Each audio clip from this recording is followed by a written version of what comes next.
Hello, welcome to all. आप सभी का स्वागत है और ग्लोबल एजुकेशन में।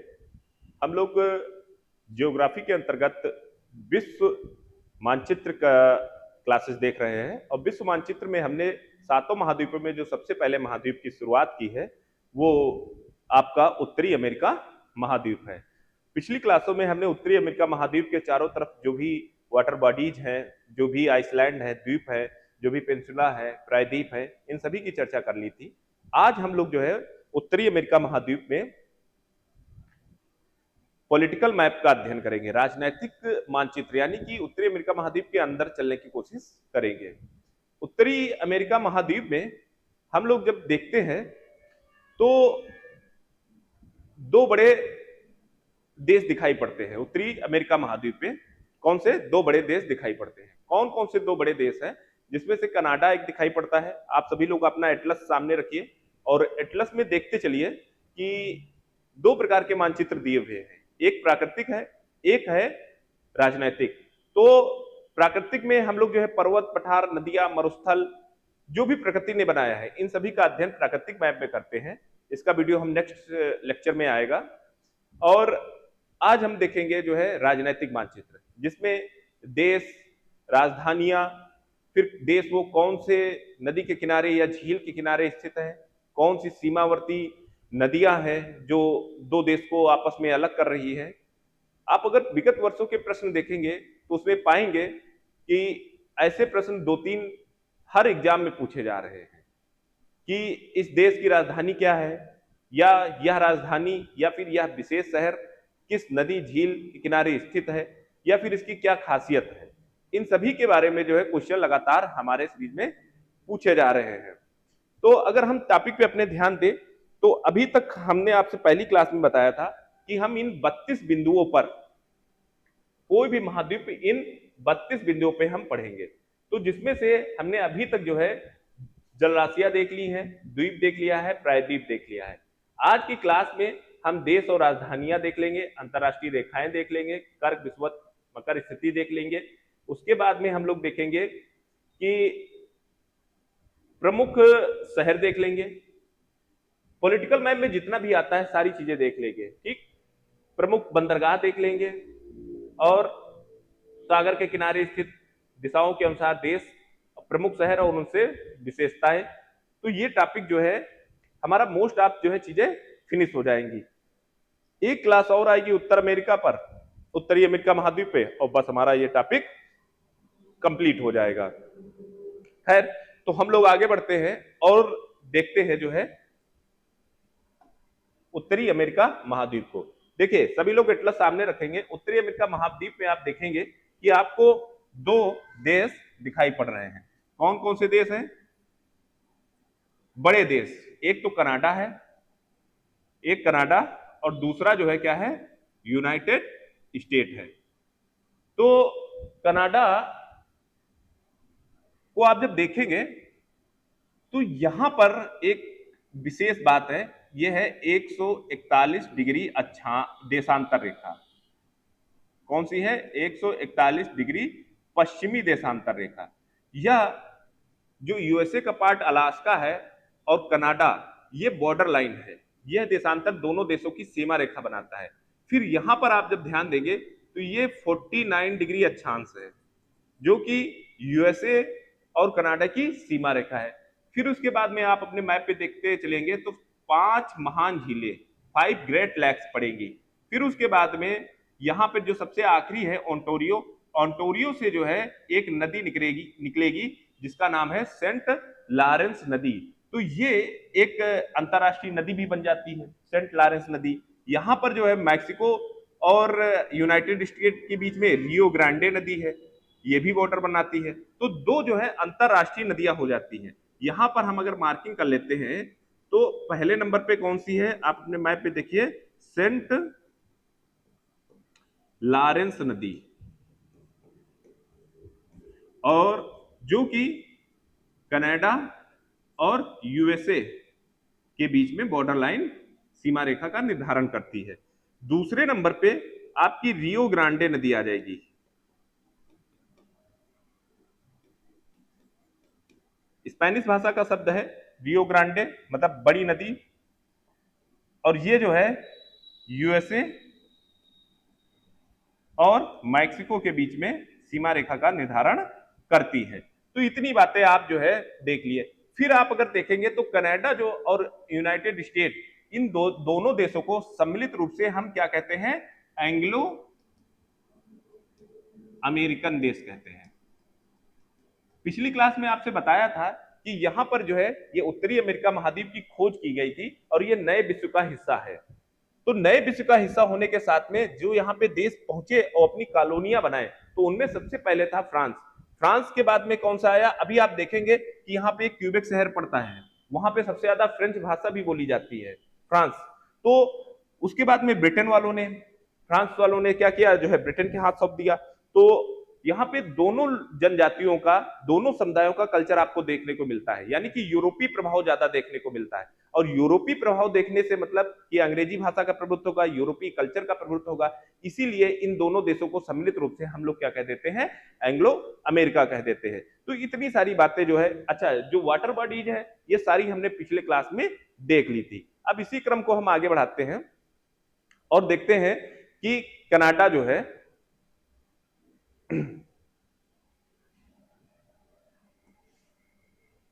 कनाडा, देखिए एंग्लो अमेरिका में दो देश आते हैं आपका, एक कनाडा आता है, दूसरा यूएसए आता है।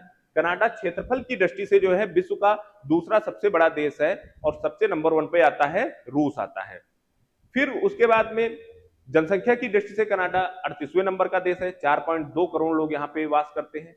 क्यूबेक शहर जो है यहाँ पे फ्रेंच भाषा का, क्यूबेक जो है सबसे बड़ा इनका प्रांत भी है। अगर आप कनाडा की बात करेंगे तो कनाडा में 10 राज्य, यानी राज्य वहां पे प्रांत बोले जाते हैं, और 3 जो है यूनियन टेरिटरीज है, यानी कि कुल मिला के 13 आपको राज्य देखने को मिलते हैं कनाडा में, जिसमें सबसे बड़ा प्रांत आपका कौन सा है, क्यूबेक प्रांत है, ठीक। और सबसे छोटा प्रांत आपका कौन सा है, प्रिंस एडवर्ड आइलैंड है। ये कहां पे पड़ेगा, आप देखेंगे कनाडा का एक प्रांत है नोवा स्कोशिया, नोवा स्कोशिया और सेंट लॉरेंस नदी का मुहाना जो गल्फ है, खाड़ी है, और उसके ऊपर न्यू फाउंडलैंड। फिर क्या है, उत्तरी अटलांटिक महासागर।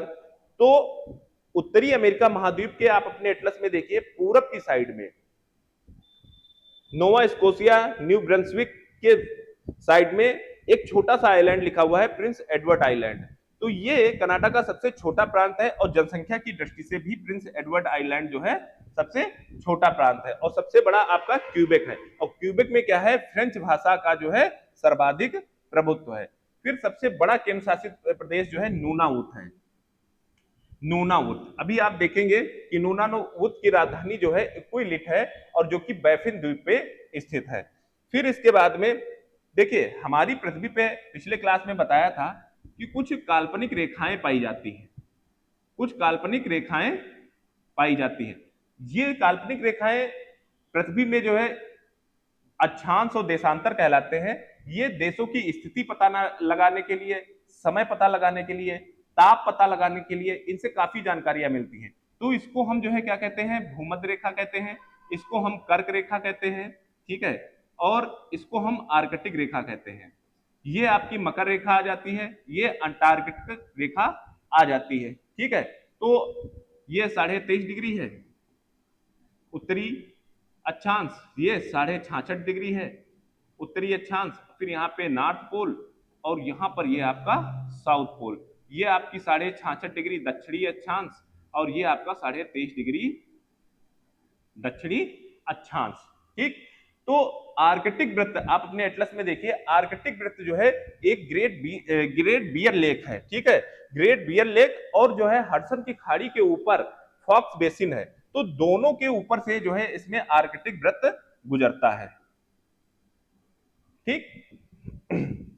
फिर इसके आगे ये देखिए यहां पर ये आर्कटिक वृत्त जो है गुजर रहा है, ये आर्कटिक वृत्त। तो कनाडा में ये आपकी ग्रेट बियर लेक है, और ग्रेट बियर के बाद में आप देखेंगे ग्रेट स्लेव है। ग्रेट स्लेव पे ही जो है येलो नाइफ एक कैपिटल है, और येलो नाइफ ग्रेट स्लेप के साइड में ही स्थित है। फिर यहीं से जो है निकलती है मैकेंजी नदी, जो कि मैकेंजी की खाड़ी में गिरती है ब्यूफोर्ट सागर में।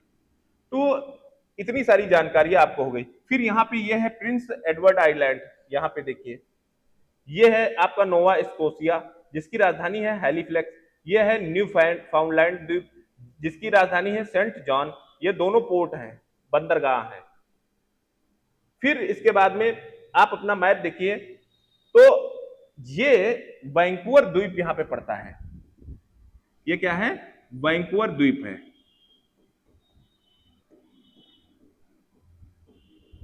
और वैंकूवर द्वीप पे यहां पर जो है ये ब्रिटिश ऑफ कोलंबिया एक प्रांत है, ब्रिटिश ऑफ कोलंबिया प्रांत है।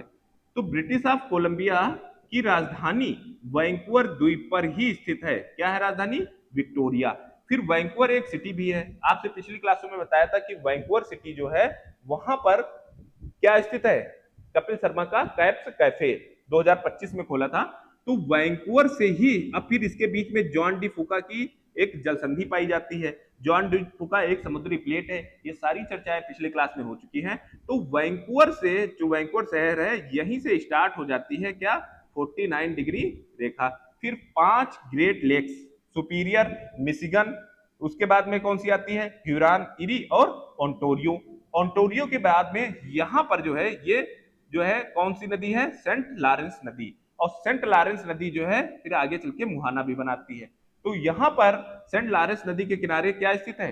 क्यूबेक स्थित है। तो ये क्यूबेक प्रांत सबसे बड़ा प्रांत है कनाडा का, क्यूबेक, जहां पे फ्रेंच भाषा का प्रभुत्व है। तो कौन सी नदी के किनारे स्थित है क्यूबेक? क्यूबेक स्थित है आपके सेंट लॉरेंस नदी के किनारे। फिर उसके नीचे जो है एक शहर है मॉन्ट्रियल। ये मॉन्ट्रियल शहर बड़ा इंपॉर्टेंट हो जाता है। क्यों हो जाता है? क्योंकि यह जो है सेंट लॉरेंस नदी के किनारे स्थित है और ये बंदरगाह भी है, बंदरगाह भी है। अच्छा, यहां पर जो है ये नदी तो है, तो नदी को मशीनीकृत के द्वारा जो है इसको गहराई की गई है। फिर कहीं पे जो है चैनल लगाए गए हैं, जैसे बड़े बड़े पानी के जहाज आए तो वो अगर वहां पे पानी कम है तो चैनल के द्वारा उसमें पानी भरा जाता है, फिर उसको उठाया जाता है। आप गूगल करके देख लीजिए। लेकिन इंपॉर्टेंट यहाँ पे पड़ जाता है मॉन्ट्रियल। तो मॉन्ट्रियल एक शहर है जो कि क्यूबेक प्रांत में स्थित है और सेंट लॉरेंस नदी के किनारे स्थित है, जो कि एक कनाडा का इंपॉर्टेंट पोर्ट है। तो 3 बंदरगाह आप इधर जो है अटलांटिक महासागर में देख रहे हैं। सेंट जॉन जो कि न्यू फाउंडलैंड की राजधानी भी है। देखिए यहाँ पे पड़ता है लेब्राडोर, लेब्राडोर शहर और प्रांत और जो है सेंट न्यू फाउंडलैंड, दोनों को सम्मिलित रूप से उसकी जो है राजधानी सेंट जॉन है, जो कि एक बंदरगाह है। दूसरा नोवा स्कोशिया, इसकी राजधानी है हैलीफ्लैक्स, इसका ये भी एक बंदरगाह है। और तीसरा एक मॉन्ट्रियल है। तो मॉन्ट्रियल प्रोटोकॉल भी है और मॉन्ट्रियल एक बंदरगाह भी है जो कि सेंट लॉरेंस नदी के किनारे स्थित है। फिर क्यूबेक के बाद में मॉन्ट्रियल, फिर आता है ओटावा। ओटावा थोड़ा सा अंदर है सेंट लॉरेंस नदी से। ओटावा शहर जो है ओटावा नदी के किनारे स्थित है। और ओटावा में अगर आप देखेंगे तो ये पूरे कनाडा की राजधानी है। ठीक, फिर इसके बाद में हम 10 प्रांत देख लेते हैं और उनकी राजधानियां देख लेते हैं फटाफट। देखिए सबसे बड़ा प्रांत इसका जो है नूनाउत है। ये देखिए आर्कटिक महासागर में जितने भी आपने द्वीप पढ़े थे, देखिए सबसे पहले ये कौन सा द्वीप था आपने पढ़ा था? बैफिन द्वीप। ठीक, ये मेलविले आइल वो है, क्या नाम है, पेनिसुला प्रायद्वीप है। फिर ये बूथिया प्रायद्वीप है, बूथिया। ये बैफिन आइसलैंड है, द्वीप है। और बैफिन द्वीप पे ही जो है क्या स्थित है आपका? इक्वालेट, जो कि नूनाउत की राजधानी है। सबसे ऊपर एल्समियर द्वीप है। उसके बाद में क्वीन एलिजाबेथ है। ये आपका विक्टोरिया है। विक्टोरिया के बाद में आपका बैंक द्वीप है। तो ये सारी हमने पिछले क्लास में चर्चा कर ली थी। फिर यहाँ पे ये आपकी क्या आ जाती है? डेविस की जल संधि आ जाती है। ये आपकी हडसन की खाड़ी है। फिर ये यहाँ पे फॉक्स बेसिन है। तो ये सारी चीजें जो है हम लोगों ने पढ़ लिया था। तो फॉक्स बेसिन, देखिए नूनाउत प्रांत जो है ये काफी बड़ा प्रांत है, कनाडा का सबसे बड़ा प्रांत है। क्यों? क्योंकि इसमें सारे द्वीप, ये द्वीप कैसे बने हुए हैं? हिमानी अपर्दन के द्वारा ये द्वीप बनाए हुए हैं। तो नूनाउत की राजधानी क्या है? इक्विलेट। ये एक आपका देखिए ये 3 केंद्र शासित प्रदेश हैं कनाडा में। नूनाउत है, नॉर्थ वेस्ट टेरिटरीज है और यूकान है। देखिए नॉर्थ वेस्ट टेरिटरीज की राजधानी क्या है? Yellow knife. अभी आपसे बताया था कि येलो नाइफ जो है ग्रेट स्लेव झील के किनारे स्थित है। कौन से झील के किनारे? Great slave. और ग्रेट स्लेव, अब देखिए स्लेव का मतलब दास होता है, इसके ऊपर पड़ती है ग्रेट बियर लेक। ये कौन सी है? Great Bear Lake. देखिए येलो नाइफ, अब स्लेव दास है, याद करने का तरीका भाई, जो दासों के पास क्या था? पीला चाकू था, जो कि नॉर्थ वेस्ट टेरिटरीज, जो कि कनाडा का केंद्र शासित प्रदेश है, वहां पर स्थित है। फिर स्लेव के बाद में यूकान आ जाता है। यूकान की राजधानी है व्हाइट हॉर्स। देखिए व्हाइट हॉर्स, ये सारे इंपॉर्टेंट जो है कैपिटल्स हैं, अभी आपको समझ में आएगा कि क्यों है। फिर उसके बाद में ये तीन आपने देख लिया। यूकान, यूकान की राजधानी क्या है? व्हाइट हॉर्स, ठीक है। नूनावुत की राजधानी क्या है? इक्वालुइट।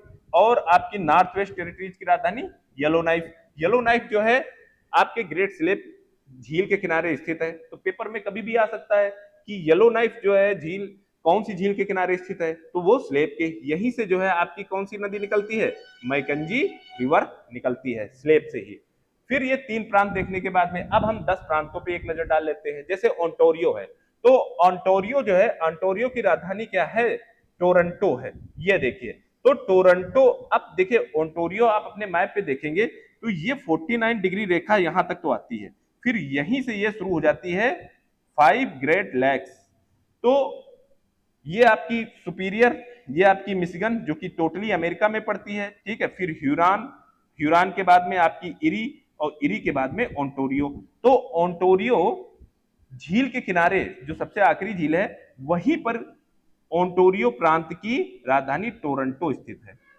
आप अपने मैप पे देखिए टोरंटो कहां पे है? ओंटारियो के किनारे। तो ओंटारियो एक झील भी है और ओंटारियो एक क्या है? कनाडा का प्रांत भी है जिसकी राजधानी टोरंटो है। और यहीं पर टोरंटो के ऊपर ही क्या पाएंगे आप? ओटावा और क्यूबेक। अभी आपसे बताया था कि ओंटारियो से फिर एक झील नदी निकलती है, सेंट लॉरेंस नदी, उसी के किनारे जो है क्या स्थित है? एक दूसरा प्रांत है क्यूबेक, और क्यूबेक की राजधानी क्या है? क्यूबेक सिटी, जो कि सेंट लॉरेंस नदी के किनारे स्थित है। फिर यहीं पे आप मॉन्ट्रियल पाएंगे। मॉन्ट्रियल भी जो है कहाँ है? सेंट लॉरेंस नदी के किनारे, जो कि एक बंदरगाह है। फिर उसके बाद में ओटावा है, फिर टोरंटो है। तो टोरंटो आपके ओंटारियो झील के किनारे स्थित है। फिर यहीं पे हम देख लेते हैं, ये आपका पड़ता है जो है लेब्राडोर, ठीक। यहां पर ये आपका लेब्राडोर और न्यू फाउंडलैंड, दोनों की राजधानी क्या है? सेंट जॉन है। फिर यहाँ पे प्रिंस एडवर्ड आइलैंड है। प्रिंस एडवर्ड आइलैंड की राजधानी क्या है? साल्ट टाउन है, जो कि सबसे जनसंख्या में भी छोटा, क्षेत्रफल में ही छोटा। फिर यहाँ पे ये न्यू ब्रंसविक है यहाँ पर, और न्यू ब्रंसविक की राजधानी क्या है? फ्रेडरिक्टन, ठीक। फिर नोवा स्कोशिया आ गया। नोवा स्कोशिया की राजधानी क्या है? हैलीफ्लैक्स। तो तीन बंदरगाह आपने जो है देख लिया, जिसमें से तो दो राजधानियां ही हैं, सेंट जॉन और हैलीफ्लैक्स। उसके बाद में आपने देखा मॉन्ट्रियल। फिर अगला हम जो है देख लेते हैं मैनीटोबा। अगला प्रांत कौन सा है? मैनीटोबा, जिसकी राजधानी क्या है? विनीपेग, विश्व की गेहूं मंडी। इसकी विशेषता क्या है? विश्व की गेहूं मंडी, और ये विनीपेग झील के किनारे स्थित है। देखिए यहीं से आप अपना नोट्स बनाते हुए चलेंगे कि टोरंटो जो है ओंटारियो झील के किनारे स्थित है। क्यूबेक सिटी कहां पे स्थित है? सेंट लॉरेंस नदी के किनारे। मॉन्ट्रियल कहां स्थित है? सेंट लॉरेंस नदी के किनारे। आपका ओटावा, ओटावा नदी के किनारे, जो कि सहायक नदी है सेंट लॉरेंस की। फिर ओंटारियो, ओंटारियो के बाद में मोनिटोबा। मोनिटोबा जो है की राजधानी विनीपेग, विश्व की गेहूं मंडी, ये कहां पे स्थित है? विनीपेग झील के किनारे। फिर सक्सेसेवान, जिसकी राजधानी है रेजिना। फिर उसके बाद में अल्बर्टा, अल्बर्टा की राजधानी है एडेमोंटन। और फिर ब्रिटिश कोलंबिया, आपसे बता ही चुके थे कि वैंकूवर द्वीप है यहाँ पर, और वैंकूवर द्वीप पे ही इसकी राजधानी विक्टोरिया स्थित है। यहाँ पे वैंकूवर आपका एक शहर भी है, जहां से 49 डिग्री अक्षांश गुजरता है, जो कि यूएसए और कनाडा का बॉर्डर लाइन बनाता है। तो हमने सभी राजधानियां, 10 प्रांत की राजधानियां और उनकी जो है प्रांत, राज्य और राजधानियां दोनों देख ली। एक बार अगर क्विक रिवीजन करते हैं तो देखिए ओंटारियो की राजधानी टोरंटो, क्यूबेक की क्यूबेक सिटी। अच्छा, इन्हीं के साथ में अगर आप नदी और झील की लिस्टिंग भी बना लेंगे तो बहुत अच्छा होगा। देखिए ओंटारियो की राजधानी टोरंटो। अब ओंटारियो एक झील भी है, ओंटारियो एक प्रांत भी है, तो टोरंटो कहां पे स्थित है? ओंटारियो झील के किनारे। क्यूबेक, क्यूबेक सिटी ये किसके किनारे है? क्यूबेक सिटी आप अपने मैप में देखिए तो सेंट लॉरेंस नदी के किनारे। फिर विक्टोरिया, विक्टोरिया आपके कहाँ पे स्थित है, ये आपके वैंकूवर द्वीप पे स्थित है। अल्बर्टा इतना इंपॉर्टेंट नहीं है, एडमॉन्ट है। विनिपेग, देखिए ये आपकी मैनिटोबा की राजधानी विनिपेग, विश्व की गेहूं मंडी, और ये विनिपेग झील के किनारे स्थित है। फिर रेजाइना, फिर हैलीफ्लैक्स एक पोर्ट भी है, इंपॉर्टेंट पोर्ट भी है। फिर उसके बाद में फ्रेडरिक्टन, न्यू ब्रंसविक शहर की राजधानी, साल टाउन आपके जो है प्रिंस एडवर्ड आइलैंड की राजधानी, और सेंट जॉन्स। तो ये आपका ये भी पोर्ट है। तो ये लिस्टिंग बनाते हुए चलेंगे, ठीक है। फिर इसके आगे हम लोग देखते हैं ये प्रमुख शहर और उनसे संबंधित विशेषताएं। देखिए ओटावा, ओटावा तो आपके कनाडा की राजधानी ही है, ठीक है, जो कि ओटावा नदी के किनारे स्थित है। और ये ओटावा नदी सेंट लॉरेंस नदी की जो है क्या है, सहायक नदी है। फिर टोरंटो, ये ओंटारियो झील के किनारे स्थित है। टोरंटो कनाडा का जो है वित्तीय जो है राजधानी भी कहलाता है, सबसे बड़ा शहर भी है कनाडा। फिर इसके बाद में मॉन्ट्रियल, तो मॉन्ट्रियल सबसे बड़ा फ्रेंच भाषी शहर भी है। अब मॉन्ट्रियल पड़ता कहाँ पे है, क्यूबेक पे पड़ता है। तो क्यूबेक ऑलरेडी जो है आपसे बता चुके हैं कि फ्रेंच भाषी शहर है। फिर क्यूबेक सिटी, देखिए क्यूबेक सिटी जो है ऐतिहासिक शहर है, और क्यूबेक की जो है एक राजधानी भी है, जो कि सेंट लॉरेंस नदी के किनारे स्थित है। फिर Vancouver, Vancouver Hollywood of north कहा जाता है, और प्रशांत तट का एक प्रमुख बंदरगाह भी है। अभी आपने देखा इधर के पोर्ट, 3 पोर्ट आपने देखे, कौन सा, हैलीफ्लैक्स, इधर देख लीजिए मैप पे, यहाँ पे सेंट जॉन, हैलीफ्लैक्स और मॉन्ट्रियल, और इधर ये वैंकूवर जो है ये आपका जो है प्रशांत तट का जो है एक पोर्ट पड़ जाता है, ठीक। तो वही चीज है। फिर उसके बाद में प्रशांत तट का वैंकूवर जो है, और उसके बाद में जॉर्जिया, देखिए वैंकूवर जॉर्जिया जल डमरू मध्य लिखा है, तो जॉर्जिया से वैंकूवर आप जो है कर लीजिए ज्यादा जो है जुआन डू फूका जो है कर लीजिए, ठीक है, वैंकूवर का जॉर्जिया से ज्यादा अच्छा है, ठीक है। फिर उसके बाद में ब्रिटिश कोलंबिया की राजधानी है विक्टोरिया, जो कि बिल्कुल सही है कि जॉन डी फूका जल डमरू मध्य में। फिर उसके बाद में आ जाता है, हाँ ये इंपॉर्टेंट है, एडमॉन्टन। एडमॉन्टन जो है ये आयल कैपिटल ऑफ कनाडा कहा जाता है, आप अपने मैप पे देखिए। और ये सस्केचुआन प्रांत की राजधानी है। विनिपेग विश्व की गेहूं मंडी और परिवहन और अनाज के व्यापार के केंद्र से इंपॉर्टेंट है, और जो कि जो है कहां पे स्थित है, विनिपेग झील के किनारे स्थित है, ठीक है। और वहीं से जो है विनिपेग से ही जो है रेड नदी भी निकलती है। फिर इसके बाद में आ जाता है हैलीफ्लैक्स, जो कि अटलांटिक महासागर में स्थित प्रमुख बंदरगाह भी है, अटलांटिक तट पे है। फिर सेंट जॉन आ जाता है, जो कि अच्छा पिछले क्लास में आपको पढ़ाया था कि न्यू फाउंडलैंड के पास में गल्फ स्ट्रीम गर्म जलधारा, और ऊपर से जो है लेब्राडोर की जलधारा ठंडी जलधारा मिलती है, तो जिससे क्या होता है यहाँ पे खाद्य श्रृंखला अधिक मात्रा में विकसित हो जाती है। गर्म और ठंडा जल मिलकर जो है एक ऐसा पर्यावरण बनाते हैं जिससे जो है मछली के प्रजनन के लिए बहुत महत्वपूर्ण स्थान बन जाता है। तो इसीलिए यहाँ पे जो है मत्स्य उद्योग, पिछले क्लास में आपको विस्तृत इस पे चर्चा की थी।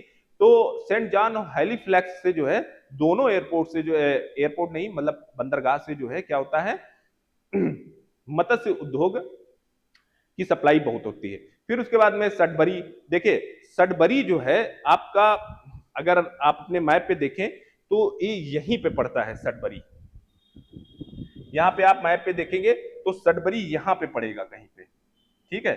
सडबरी ये निकिल उत्पादन के लिए बहुत इंपॉर्टेंट है सडबरी, ठीक है। किसके लिए है, निकिल जो है यहाँ पे खदानें पाई जाती हैं निकिल की। निकिल एक एलिमेंट है जो कि आप केमिस्ट्री में पढ़ते हैं, निकल। और ये उसके बाद में थंडर बे, ठीक, थंडर बे भी एक इंपॉर्टेंट शहर है जो कि अनाज निर्यात, थंडर बे भी आप मैप पे देखिए तो सडबरी, और उसके आगे यहाँ पे जो है यहाँ पर जो है थंडर बे आपका लिखा होगा, थंडर बे कहीं पे, ठीक। फिर इसके बाद में आ जाता है चर्चिल। व्हाइट आर्स, देखिए ये इंपॉर्टेंट है व्हाइट आर्स, अभी आपसे बताया था व्हाइट आर्स यूकान की राजधानी है व्हाइट आर्स, और ये स्वर्ण खनन इतिहास इससे जुड़ा है, ठीक। गोल्ड की माइनिंग दो हो जाते हैं, निकल के लिए आपका सडबरी आ जाता है और सोने के लिए व्हाइट आर्स आ जाता है। तो ये प्रमुख शहर, और व्हाइट आर्स कहां पे स्थित है, यूकान नदी के किनारे। अभी आप पढ़ेंगे यूकान नदी जो अलास्का में भी होके गुजरती है, ठीक है। और अलास्का में गुजरने के साथ साथ में जो है वहां पे यूकान का पठार, यूकान की चीजें ये सारी है। तो अभी हम देख रहे हैं कनाडा के प्रमुख शहर और उनकी विशेषताएं। फिर इसके बाद में कनाडा के प्रमुख शहर, तो तो कनाडा के प्रमुख शहर में अगर हम देखें और उनकी विशेषताएं किस नदी के किनारे और उनका मैप पे देख लेते हैं। ठीक है, तो मैप पे सारी बातें हम लोग कर चुके हैं, फिर से एक बार देख लेते हैं। देखिए ओटावा कनाडा की राजधानी है, ओटावा नदी के किनारे। टोरंटो सबसे बड़ा वित्तीय शहर भी है। तो इनकी सबकी स्थिति जो है देखते हुए चलेंगे। ठीक है, देखिए क्यूबेक सिटी, क्यूबेक प्रांत की राजधानी है और सेंट लॉरेंस के किनारे। फिर यहाँ पे मॉन्ट्रियल, ये ओटावा, फिर टोरंटो, ये देखिए थंडर बे, सडबरी भी यहीं पे है। आप अपने मैप पे देखते हुए चलेंगे। सबके विषय में हम लोगों ने चर्चा कर ली है। फिर कनाडा के प्रमुख बंदरगाह, अगर हम अटलांटिक की तरफ देखें तो अभी हम कई बार आपसे बता चुके हैं कि अटलांटिक महासागर की तरफ जब देखेंगे तो ऊपर से नीचे जो है 3 इंपॉर्टेंट बंदरगाह हैं। कौन सा है? सेंट जॉन है, आप देख लीजिए मैप पे, जो कि न्यूफाउंडलैंड की राजधानी है। हैलीफ्लेक्स है, नोवा स्कोशिया की राजधानी है, और ये मॉन्ट्रियल है। तो ये प्रशांत क्या नाम है, उत्तरी अटलांटिक महासागर की तरफ जो है 3 इंपॉर्टेंट इसके बंदरगाह हैं कनाडा के। और इधर क्या है, ये वैंकूवर सबसे इंपॉर्टेंट है, जो कि प्रशांत महासागर की तरफ पड़ता है। और फिर एक प्रिंस रूपर्ट है। देखिए प्रिंस रूपर्ट इतना इंपॉर्टेंट नहीं है, लेकिन फिर भी बंदरगाह की दृष्टि से आप देख सकते हैं। फिर इसके बाद में हम लोग देख लेते हैं कनाडा के ट्रांस कॉन्टिनेंटल रेलवे।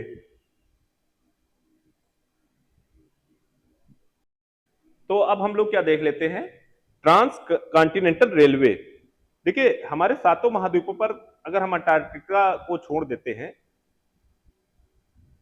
तो जितने भी 6 महाद्वीप हैं, यहां पर कुछ बड़े जो है महामार्ग, राष्ट्रीय महामार्ग पाए जाते हैं, और कुछ जो है रेलवेज, मतलब परिवहन के 2 साधन जो सबसे इंपॉर्टेंट है, तो उसमें से रेलवे पाई जाती है जो कि ट्रांस कॉन्टिनेंटल है। ट्रांस का मतलब हो गया पार और कॉन्टिनेंटल का मतलब हो गया महाद्वीप।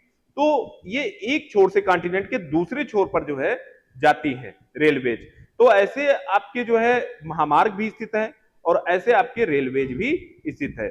जिसमें से अगर हम कनाडा की बात करते हैं तो कनाडा में भी एक विश्व की दूसरी सबसे लंबी रेलवे लाइन स्थित है, जो कि आप देखेंगे कि पूरब से पश्चिम, मतलब अटलांटिक महासागर से लेकर प्रशांत महासागर, पूरे महाद्वीप को जोड़ने का काम करती है। ये बनाई भी इसलिए गई थी। जब परिवहन का आपका टॉपिक आएगा तो हम इसमें आपसे विस्तृत चर्चा करेंगे, लेकिन चूंकि अभी हम कनाडा का राजनीतिक मानचित्र देख रहे हैं तो उसमें जो है हम आपको इस रेलवे मार्ग की भी चर्चा कर लेते हैं हल्की सी।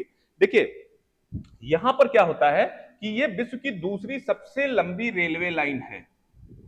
तो पहली कौन सी है? पहली आपकी रसिया में पड़ती है, और रसिया सबसे बड़ा महाद्वीप भी है। वहां पर पड़ती है ट्रांस साइबेरियन, वो आपका जो है वाल्दिवोस से लेके जो है आपका क्या कहते हैं सेंट पीटरबर्ग तक जो है मतलब जोड़ती है। ठीक है, तो आप रसिया की बात, तो कनाडा में भी एक दूसरी विश्व की सबसे लंबी रेलवे लाइन पाई जाती है, जो कि जो है लगभग 7050 किलोमीटर लंबी है। कितनी लंबी है? 7050 किलोमीटर। और ये अटलांटिक महासागर में नोवा स्कोशिया का जो राजधानी है, जो कि बंदरगाह भी है, हैलीफैक्स, हैलीफ्लेक्स से शुरू होकर ये क्यूबेक प्रांत की राजधानी क्यूबेक सिटी, यहां से होते हुए ये ऐसे, फिर उसके बाद में आपके जो है कहां पे आ जाती है क्यूबेक सिटी के बाद में ओटावा, मॉन्ट्रियल होते हुए जो है कहां पे आती है मॉन्ट्रियल, मॉन्ट्रियल के बाद में ये आती है ओटावा, ओटावा से आती है सडबरी, सडबरी से विनीपेग, और विनीपेग से जो है रेजाइना, रेजाइना से कैलगरी, फिर कैंपलूस और फिर वैंकूवर। तो ये 7050 किलोमीटर आपके एनसीईआरटी में डाटा दिया हुआ है। ठीक है, इतनी लंबी रेलवे लाइन है। इसको अगर आप यात्रा करते हैं तो लगभग 4 से 4.5 दिन लगते हैं। ये पूरा जो है नॉर्थ अटलांटिक से लेके और जो है प्रशांत महासागर तक, हैलीफ्लेक्स से लेके वैंकूवर तक। फिर यहां पर अगर आप देखेंगे तो इसके बीच में, इसीलिए हम बता रहे थे, देखिए रेजिना भी राजधानी है, विनीपेग भी राजधानी है, ठीक, और ये सब राजधानियां पड़ती हैं। वैंकूवर भी आपके वैंकूवर द्वीप है, तो ये वैंकूवर द्वीप ना जाके वैंकूवर शहर जाती है। तो वैंकूवर से लेके हैलीफ्लेक्स तक फैली हुई जो है ट्रांस कनेडियन या फिर ट्रांस कनेडियन कॉन्टिनेंटल रेलवे जो है दूसरी सबसे लंबी रेलवे लाइन है। ये आपकी जो है 1885 में बनके फिट हो गई थी, 1886 में ये चालू हो गई थी। इसके पीछे पर्पस क्या था निर्माण कार्य के? देखिए पूर्वी, क्योंकि चूंकि कनाडा विश्व का दूसरा सबसे बड़ा देश है, तो इतने बड़े देश की संस्कृति और कल्चर और व्यापार, परिवहन, इन सबको एक उसमें लाने के लिए जो है पूर्वी और पश्चिमी कनाडा को जोड़ना था। ब्रिटिश कॉलोनियों को कनाडा के साथ स्थायी रूप से जोड़ना, व्यापार, रक्षा और राष्ट्रीय एकता को मजबूत करना था। प्रमुख महत्व क्या है? कनाडा की आर्थिक जीवन रेखा कहलाती है, क्या कहलाती है? ट्रांस कॉन्टिनेंटल रेलवे कनाडा की। ये गेहूं, अब आपको पता है यहां पर जो है घास के मैदान पाए जाते हैं पूरे, ठीक है, कौन से? प्रेरीज घास के मैदान, ठीक। तो प्रेरीज घास के मैदान में जो है आपकी गेहूं काफी मात्रा में उगता है, ज्वार काफी मात्रा में उगता है, क्योंकि यहाँ पे पशुपालन भारी मात्रा में होता है, तो उनके पशुपालन के लिए जो है आपके गेहूं, ज्वार, बाजरा, ये सारी चीजें उगाई जाती है। तो गेहूं, फिर लकड़ी, फिर खनिज और पेट्रोलियम परिवहन में अत्यंत महत्वपूर्ण भूमिका ये रेलवे लाइन निभाती है। प्रशांत और अटलांटिक बंदरगाहों को जोड़ने की रीढ़ की हड्डी है। पर्यटन के लिए विश्व प्रसिद्ध है द कनेडियन। ये बीच में एक यात्रा पड़ती है, एक रेलवे लाइन है, मतलब इसी का एक छोटा सा टुकड़ा है जिसको हम द कनेडियन कहते हैं।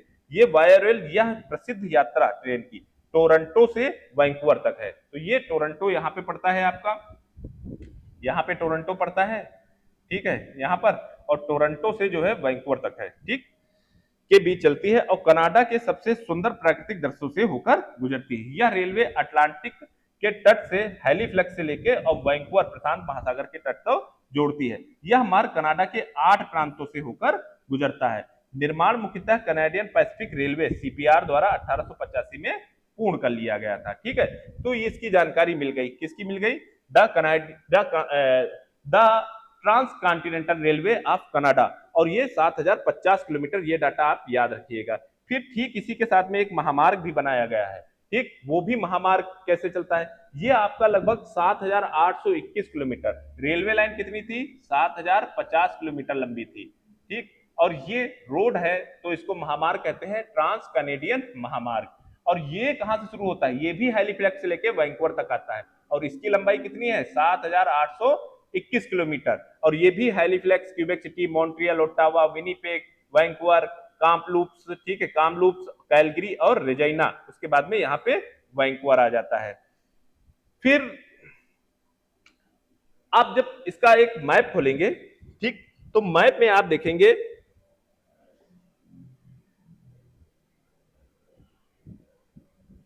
मैप, आप देखिए, देखिए यहां पर जो है एडमॉन्टन है, ये सक्सेवान नदी के किनारे पे एडमॉन्टन स्थित है, और ये रूट भी इधर से आता है हैलिफ्लैक्स से, ऐसे ये यहां तक महामार्ग। तो एडमॉन्टन से एक रूट ऊपर की तरफ गया है अलास्का के लिए, इसको हम क्या बोलते हैं? अलास्का महामार्ग,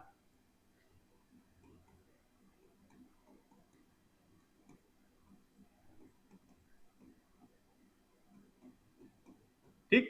ये ट्रांस कैनेडियन महामार्ग है, ट्रांस कॉन्टिनेंटल कैनेडियन महामार्ग है, ठीक। और इसके ऊपर जो है ये अलास्का महामार्ग भी जाता है। ये इंपॉर्टेंट महामार्ग हो जाता है, क्यों हो जाता है? अगर आप अभी आगे नेक्स्ट स्लाइड में देखेंगे कि अमेरिका जो है एक प्रोजेक्ट लॉन्च कर रहा है, जिसकी उस प्रोजेक्ट में उसका नाम है पैन अमेरिका।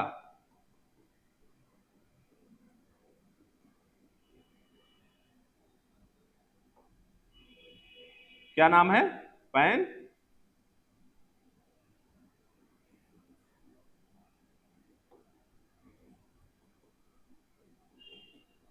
अमेरिका महामार्ग।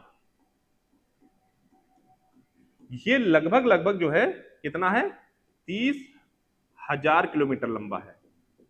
इसमें क्या कर रहा है कि नॉर्थ अमेरिकी महाद्वीप कॉन्टिनेंट को जोड़ रहा है साउथ अमेरिकी, दक्षिणी अमेरिकी महाद्वीप से। ये अलास्का से शुरू होकर और अर्जेंटीना चिली के बॉर्डर में जो सबसे आखिरी दक्षिणतम बिंदु की जो है बस्ती है उसुवाहा, ठीक है, उसुवाहा, वहां तक ले जाने की चल रही, और ये लगभग कंप्लीट भी है। बीच बीच में कहीं पे मैक्सिको के बाद में आपके ग्वाटेमाला में कहीं कहीं पे ये, जिसको हम डेरियन कहते हैं, तो वहां पे ये टूटा हुआ है। तो इसलिए ये इस महामार्ग का हिस्सा है। क्या है? पैन अमेरिका महामार्ग का हिस्सा है। कौन सा? अलास्का महामार्ग। तो इसलिए ये एडमॉन्टन से शुरू हो जाता है और ऊपर तक अलास्का तक जाता है। तो यही चीज है इसमें बताई गई है। देखिए, अलास्का महामार्ग जिसकी लंबाई जो है कितनी है? 2232 किलोमीटर, और ये एडमॉन्टन से शुरू होकर और कहां तक जाता है जो है जो अलास्का में पड़ता है, एकारेज, यहां तक जाता है। ठीक है, तो अलास्का हाईवे इसको कहते हैं, अलास्का कैनेडियन हाईवे भी इसको कहते हैं, या फिर एल्कान हाईवे भी इसको कहते हैं। ये एडमॉन्टन से शुरू हो जाता है और अलास्का में स्थित जो है कहां, एकारेज तक ये जाता है। तो ये दोनों महामार्ग जो है आप अपने जो है बुक में, एटलस में हाईलाइट कर लीजिएगा, ये पूछे गए सवाल है। ठीक है, ट्रांस कैनेडियन महामार्ग और ट्रांस कैनेडियन रेलवे। ठीक है, ट्रांस कैनेडियन रेलवे की लंबाई 7050 किलोमीटर है, ट्रांस कैनेडियन महामार्ग की लंबाई 7821 किलोमीटर है। इसका निर्माण जो है 1942 में किया गया था। ठीक है, अलास्का महामार्ग का, जो कि द्वितीय विश्व युद्ध के दौरान है। प्रारंभिक बिंदु जो है डॉसन क्रीक है, जो कि ब्रिटिश कोलंबिया में पड़ता है। समापन बिंदु, अच्छा बहुत सारे लोग एडमॉन्टन से शुरू करते हैं तो ये इतना इंपॉर्टेंट नहीं है, लेकिन डॉसन क्रीक जो है आप याद रखिएगा। और समापन बिंदु कहां पे है? डेल्टा जंक्शन है। तो दोनों जो है डॉसन क्रीक और जो है डेल्टा जंक्शन, डेल्टा जंक्शन आपका कहां पड़ता है? अलास्का में पड़ता है। विशेषता क्या है? कनाडा और अलास्का को जोड़ने वाला महत्वपूर्ण सड़क मार्ग है। कनाडियन महामार्ग की अगर बात करते हैं तो ये कनाडा के 10 प्रांत को जोड़ता है। अटलांटिक महासागर को प्रशांत महासागर से जोड़ने के, भाई अटलांटिक महासागर में आपका हैलीफैक्स और प्रशांत में आपका वैंकूवर पड़ता है। फिर उसके बाद में कनाडा के व्यापार, पर्यटन और राष्ट्रीय एकता में महत्वपूर्ण योगदान निभाता है। कनाडा के सबसे महत्वपूर्ण परिवहन मार्गों में से एक है। आप यूट्यूब पे जाके जो है इस महामार्ग का देख सकते हैं। फिर अगर हम ट्रांस कैनेडियन रेलवे की बात कर रहे हैं तो विश्व में वो कौन कौन सी जो है रेलवे है जो कि महाद्वीपों को जो है एक छोर से दूसरे छोर मिलाने का काम कर रही है। तो उसमें सबसे पहले आती है, जो सबसे बड़ी है, 9322 के साथ में किलोमीटर के साथ में ट्रांस साइबेरियन रेलवे, जो कि रूस में पड़ती है। और ये सेंट पीटरबर्ग, ठीक है, आप अपने देखिए फिनलैंड की तरफ पड़ता है सेंट पीटरबर्ग। और आपके इधर जो है जो आपका प्रशांत महासागर है उसके ऊपर बेरिंग सागर है, फिर बेरिंग जल संधि है, फिर चुक्की सागर है। तो प्रशांत महासागर में पड़ता है व्लादिवोस्तोक, और ये पीटरबर्ग 9322 किलोमीटर के साथ में ये पूरे रूस को पार करने वाली जो है क्या है? Trans Siberian railway. ट्रांस का मतलब होता है पार, और साइबेरिया का मतलब हो जाता है रूस के हिस्से को हम साइबेरिया कहते हैं। ठीक है, जो बर्फीला है। फिर उसके बाद में दूसरे नंबर पे आपको हम पढ़ा ही चुके हैं, ट्रांस कैनेडियन रेलवे 7050 किलोमीटर की है, और ये जो है अटलांटिक महासागर में स्थित हैलीफ्लैक्स से लेके और वैंकूवर जो है प्रशांत महासागर के तट पे जॉन डी फूका स्टेट के पास में स्थित वैंकूवर तक जाती है 7050 किलोमीटर के साथ में। ठीक है, फिर ये दूसरी सबसे लंबी रेलवे लाइन है। फिर इसके बाद में आती है फर्स्ट ट्रांस कॉन्टिनेंटल रेलवे, जो कि अमेरिका में पड़ती है। तो अमेरिका महाद्वीप जो है ये आप देखेंगे प्रशांत तट के पास में न्यूयॉर्क स्थित है। न्यूयॉर्क एक इंपॉर्टेंट जो है प्रांत है अमेरिका का, और वहां से जो है सैन फ्रांसिस्को, ठीक है, सैन फ्रांसिस्को शहर तक आती है। और ये रेलवे जो है 5400 किलोमीटर के साथ में तीसरी सबसे लंबी रेलवे लाइन है। फिर उसके बाद में ट्रांस ऑस्ट्रेलियन, तो ऑस्ट्रेलिया भी एक महाद्वीप है, और महाद्वीप में ट्रांस ऑस्ट्रेलियन जो है सिडनी, ठीक है, सिडनी से लेकर जो है ये कहां तक जाती है? जो है पर्थ तक जाती है। ठीक, सिडनी से पर्थ तक ये 5300 किलोमीटर की है। और ये देखिए ये सिडनी से मेलबोर्न, मेलबोर्न से ये पर्थ। फिर ओरिएंट एक्सप्रेस है। देखिए ओरिएंट एक्सप्रेस जो है चलाया इसलिए गया था कि यूरोप को एशिया से जोड़ने के लिए, ये इसीलिए जो है पेरिस से चलती थी, है ना, पेरिस जो कि फ्रांस की राजधानी है, और ये लगभग कई देशों से होकर गुजरती थी और पूरे यूरोप को पार करते हुए तुर्की की राजधानी जो इस्तांबुल है वहां तक जाती थी। लेकिन 2009 में इसको जो है सामरिक दृष्टि से इसको बंद कर दिया गया है। 2027 में इसको चालू करने का पुनः विचार है कहीं कहीं पे। अच्छा, ये आर्डर फॉर्म में चलती भी है, मतलब स्पेशल ट्रेन के फॉर्म में जो है ये चलती भी है कभी कभी, लेकिन अभी फिलहाल के लिए 2009 से बंद है और 2027 से इसको चालू करने के पुनः विचार किया जा रहा है। फिर ठीक एक ऐसी ही ट्रांस ईरानियन रेलवे है जो कि ईरान को पार करती है कैस्पियन सागर से पर्शियन खाड़ी तक जाती है, ठीक है, और ये 1394 किलोमीटर है, ठीक है, ये 3000 किलोमीटर है। देखिए ये किलोमीटर का डाटा आप जो है ऊपर नीचे भी हो सकता है, क्योंकि देखिए अभी बिल्कुल करंट में तो नहीं फिलहाल कोई नाप किसको बता सकता है, लेकिन आप एक कंपेयर करने के लिए आप ये याद रख सकते हैं कि सबसे पहले ट्रांस साइबेरियन, उसके बाद में ट्रांस कनेडियन, फिर उसके बाद में फर्स्ट ट्रांस कॉन्टिनेंटल रेलवे जो कि अमेरिका में है, फिर ऑस्ट्रेलिया की ट्रांस ऑस्ट्रेलियन, फिर ओरिएंट जो कि 2009 से बंद है, और ट्रांस इरानियन। तो आपने रेलवे भी देख लिया। फिर हम देख लेते हैं, देखिए अभी आपने पढ़ा था कि क्षेत्रफल की दृष्टि से कनाडा का विश्व में दूसरा सबसे बड़ा स्थान है। तो ऐसे कौन से देश हैं जिनका क्षेत्रफल की दृष्टि से हम टॉप 10 देश देख लेते हैं। देखिए क्षेत्रफल की दृष्टि से जो है सबसे बड़ा है आपका रसिया, रसिया की राजधानी है मॉस्को। दूसरे नंबर पे आ जाता है कनाडा, कनाडा की राजधानी है ओटावा। फिर चीन आ जाता है क्षेत्रफल की दृष्टि से, आपका जो है चीन जो है तीसरे नंबर का सबसे बड़ा देश है, जिसकी राजधानी क्या है, बीजिंग है। और चौथे नंबर पे क्या आ जाता है, यूएसए, जिसकी राजधानी है वाशिंगटन डीसी। पांचवें नंबर पे आपका ब्राजील आ जाता है, क्या आ जाता है, ब्राजील, ब्राजील की राजधानी ब्राजीलिया। फिर ऑस्ट्रेलिया आ जाता है छठे नंबर पे, जिसकी राजधानी कैनबरा। तो यहाँ पे ध्यान देने बात यह है कि ऑस्ट्रेलिया भारत से बड़ा देश है क्षेत्रफल के अकॉर्डिंग। फिर उसके बाद में भारत की नई Delhi, Argentina Buenos Aires, Kazakhstan Astana, और अल्जीरिया की अल्जीरियस। तो ये आप टॉप 10 देश याद रखेंगे किसमें, क्षेत्रफल में। फिर अगर हम क्षेत्रफल देख रहे हैं तो उसी के अकॉर्डिंग हम जो जनसंख्या में भी देख लेते हैं। तो जनसंख्या में देखिए भारत क्षेत्रफल में 7वां स्थान रखे हुए है क्षेत्रफल में, लेकिन जनसंख्या में सबसे नंबर 1 पे।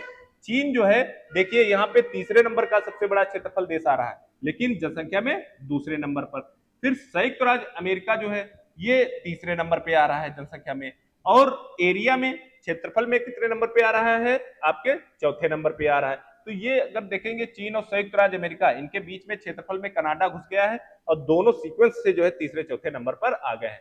फिर जनसंख्या में इंडोनेशिया जो कि एशिया का हिस्सा है, फिर पाकिस्तान, फिर नाइजीरिया अफ्रीका में पड़ता है, और ब्राजील आपके साउथ अमेरिका में पड़ता है, बांग्लादेश, फिर रूस और मैक्सिको। देखिए इसमें आप देखेंगे तो विकसित देश कितने हैं, देखिए चीन है, आपका संयुक्त राज्य अमेरिका है, और आपके रूस है, रूस में 14 करोड़ लोग ही। और क्षेत्रफल में आप जब देखेंगे तो इसका क्षेत्रफल है जो है 1,70,00,000, ठीक है, कितना है, 1,70,00,000 वर्ग किलोमीटर है, ठीक है। और भारत का कितना है, 32,87,263 वर्ग किलोमीटर, कितना है, 32,87,263।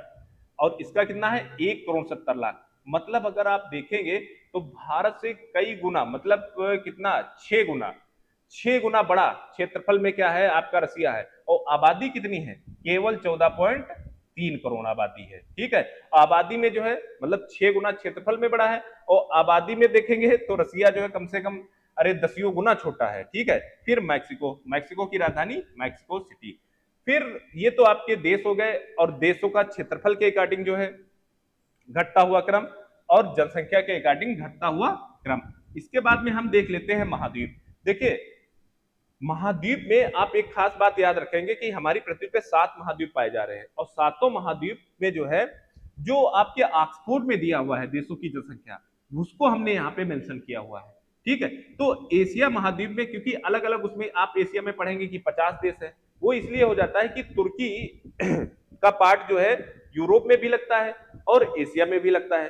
तो कोई राइटर जो है तुर्की को जो है एशिया में काउंट करता है, तो कोई जो है यूरोप में काउंट करता है, इस वजह से वहां पे संख्या जो है डिफरेंस हो जाती है, ठीक। लेकिन हम लोग क्या कर रहे हैं, जो ऑक्सफोर्ड में दिया हुआ है उसको डाटा मेंशन कर रहे हैं।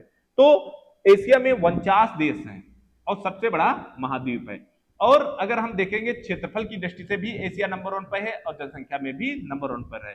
दूसरे नंबर पे महाद्वीप आ जाता है अफ्रीका महाद्वीप। अफ्रीका महाद्वीप में 54 देश है। अभी हाल ही के पिछले साल वाले करंट अफेयर में आप लोगों ने देखा था कि एशिया महाद्वीप जो है, अफ्रीका महाद्वीप में जो है 55 देश हो गए हैं। कितने देश हो गए हैं, 55 देश हो गए हैं। तो यूएन ने इसकी मान्यता नहीं दी है 55वें देश की, लेकिन अफ्रीकी संघ जो है इसको मान्यता देता है। तो अफ्रीकी संघ लिखता है 55 देश हो गए हैं और यूएन जो है इसको केवल 54 देश लिखता है।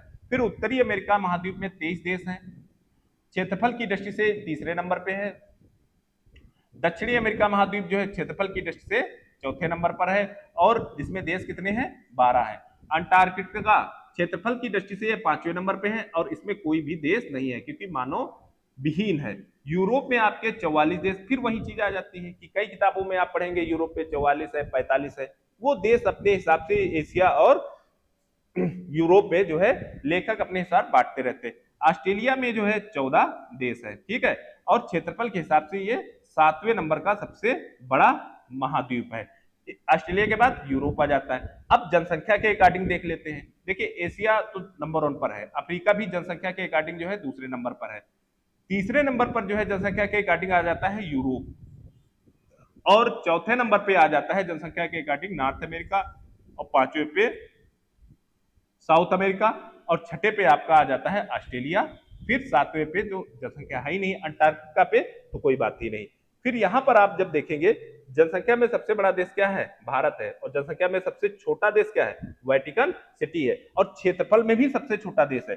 तो आप एक काम करेंगे, क्षेत्रफल में सबसे छोटे देशों की एक यहाँ पे लिस्ट बना के लगा लेंगे, ठीक है। फिर जब हम जनसंख्या वाला टॉपिक आपको पढ़ाएंगे भूगोल के अंतर्गत तो ये सारी चीजें फिर से रिवाइज करा देंगे, ठीक है।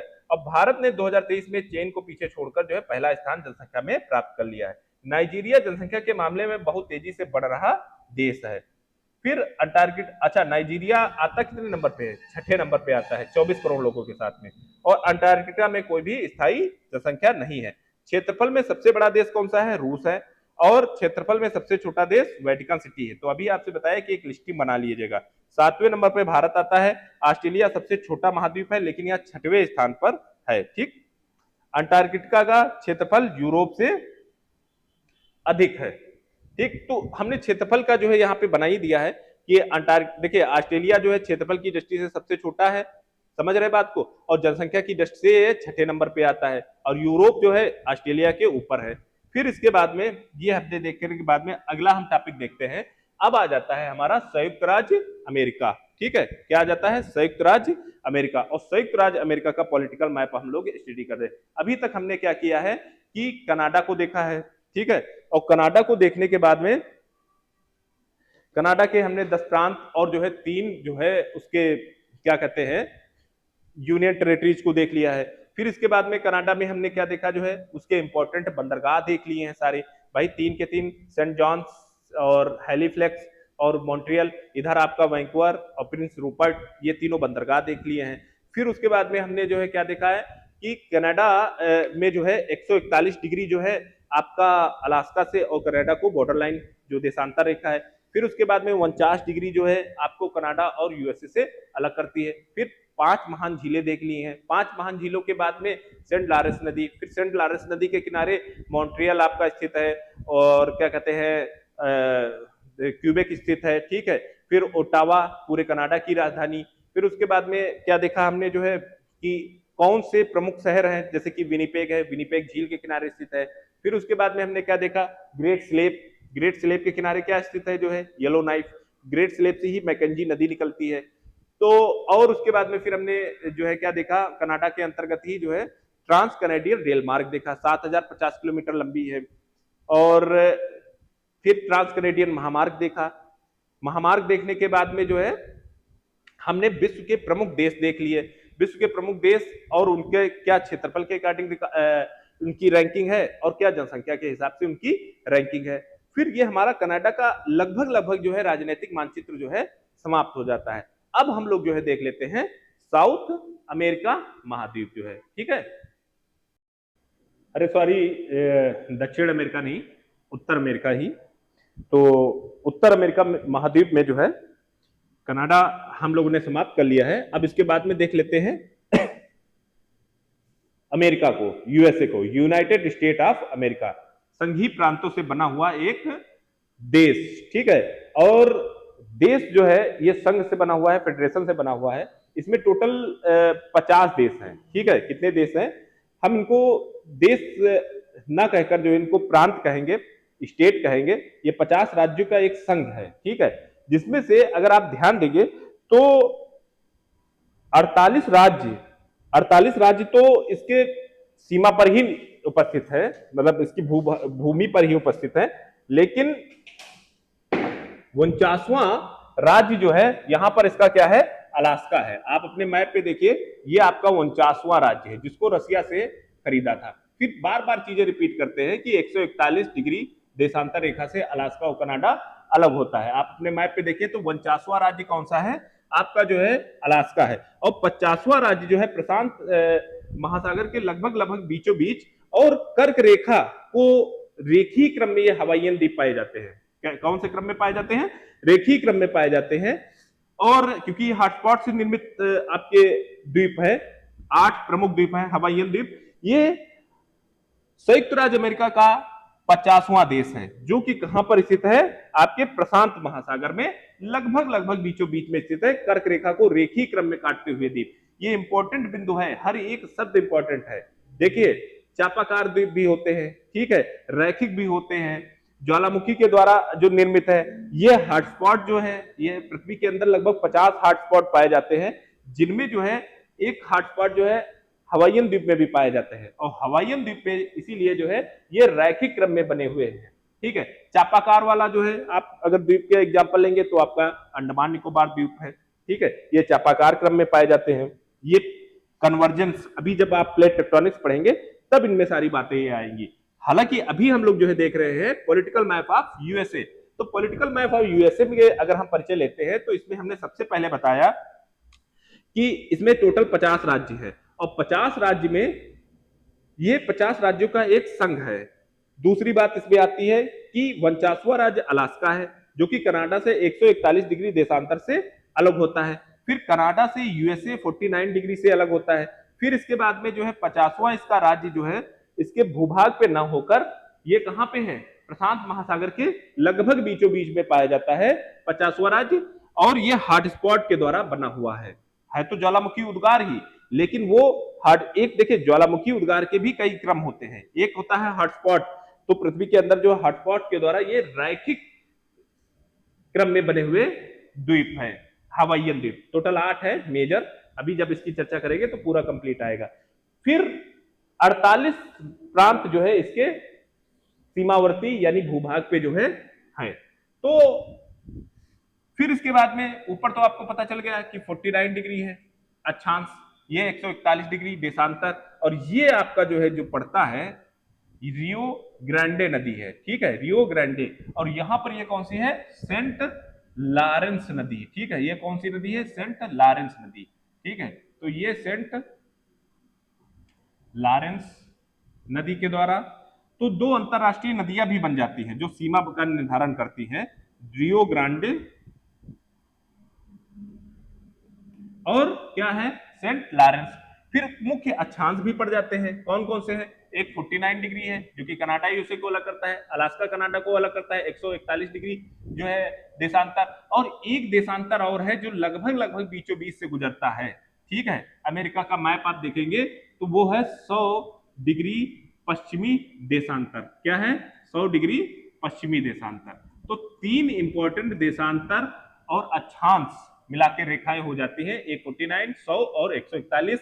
2 सीमावर्ती जो है इंटरनेशनल रिवर हो जाती हैं, रियो ग्रांडे और कौन सी है, सेंट लॉरेंस नदी, ठीक। तो और फिर इसमें टोटल 50 देश है। 49वां देश जो है आपका कौन सा है, आपका अलास्का है, और 50वां देश आपका हवाईयन है जो कि रैखिक क्रम में जो है पाए जाते हैं। फिर यही बात हम यहाँ पे देख लेते हैं। देखिए संयुक्त राज्य अमेरिका यूएसए विश्व का चौथा सबसे बड़ा देश है, विश्व का सबसे चौथा बड़ा देश है क्षेत्रफल की दृष्टि से। अभी पीछे की स्लाइडों में हम सारे देशों को पढ़ चुके हैं, इसीलिए वो स्लाइड लगाई गई थी। फिर यह उत्तरी अमेरिका महाद्वीप में स्थित है, सभी को पता है ये बात। फिर इसकी राजधानी वाशिंगटन डीसी है। अब यहाँ पे एक ट्विस्ट वाली बात आती है, देखिए वाशिंगटन डीसी यहाँ पे पड़ेगी ये, ठीक है, वाशिंगटन डीसी आपकी इधर पड़ेगी जो इसकी राजधानी है, और एक वाशिंगटन इसका प्रांत भी है जो कि वैंकूवर द्वीप के पास में, प्रशांत तट के पास में ये पड़ता है, और जिसकी राजधानी ओलंपिया है। तो कंफ्यूज मत होइएगा, ठीक है। ये वाशिंगटन एक प्रांत है और Washington DC District of Columbia, ठीक है, वो यूएसए की राजधानी है।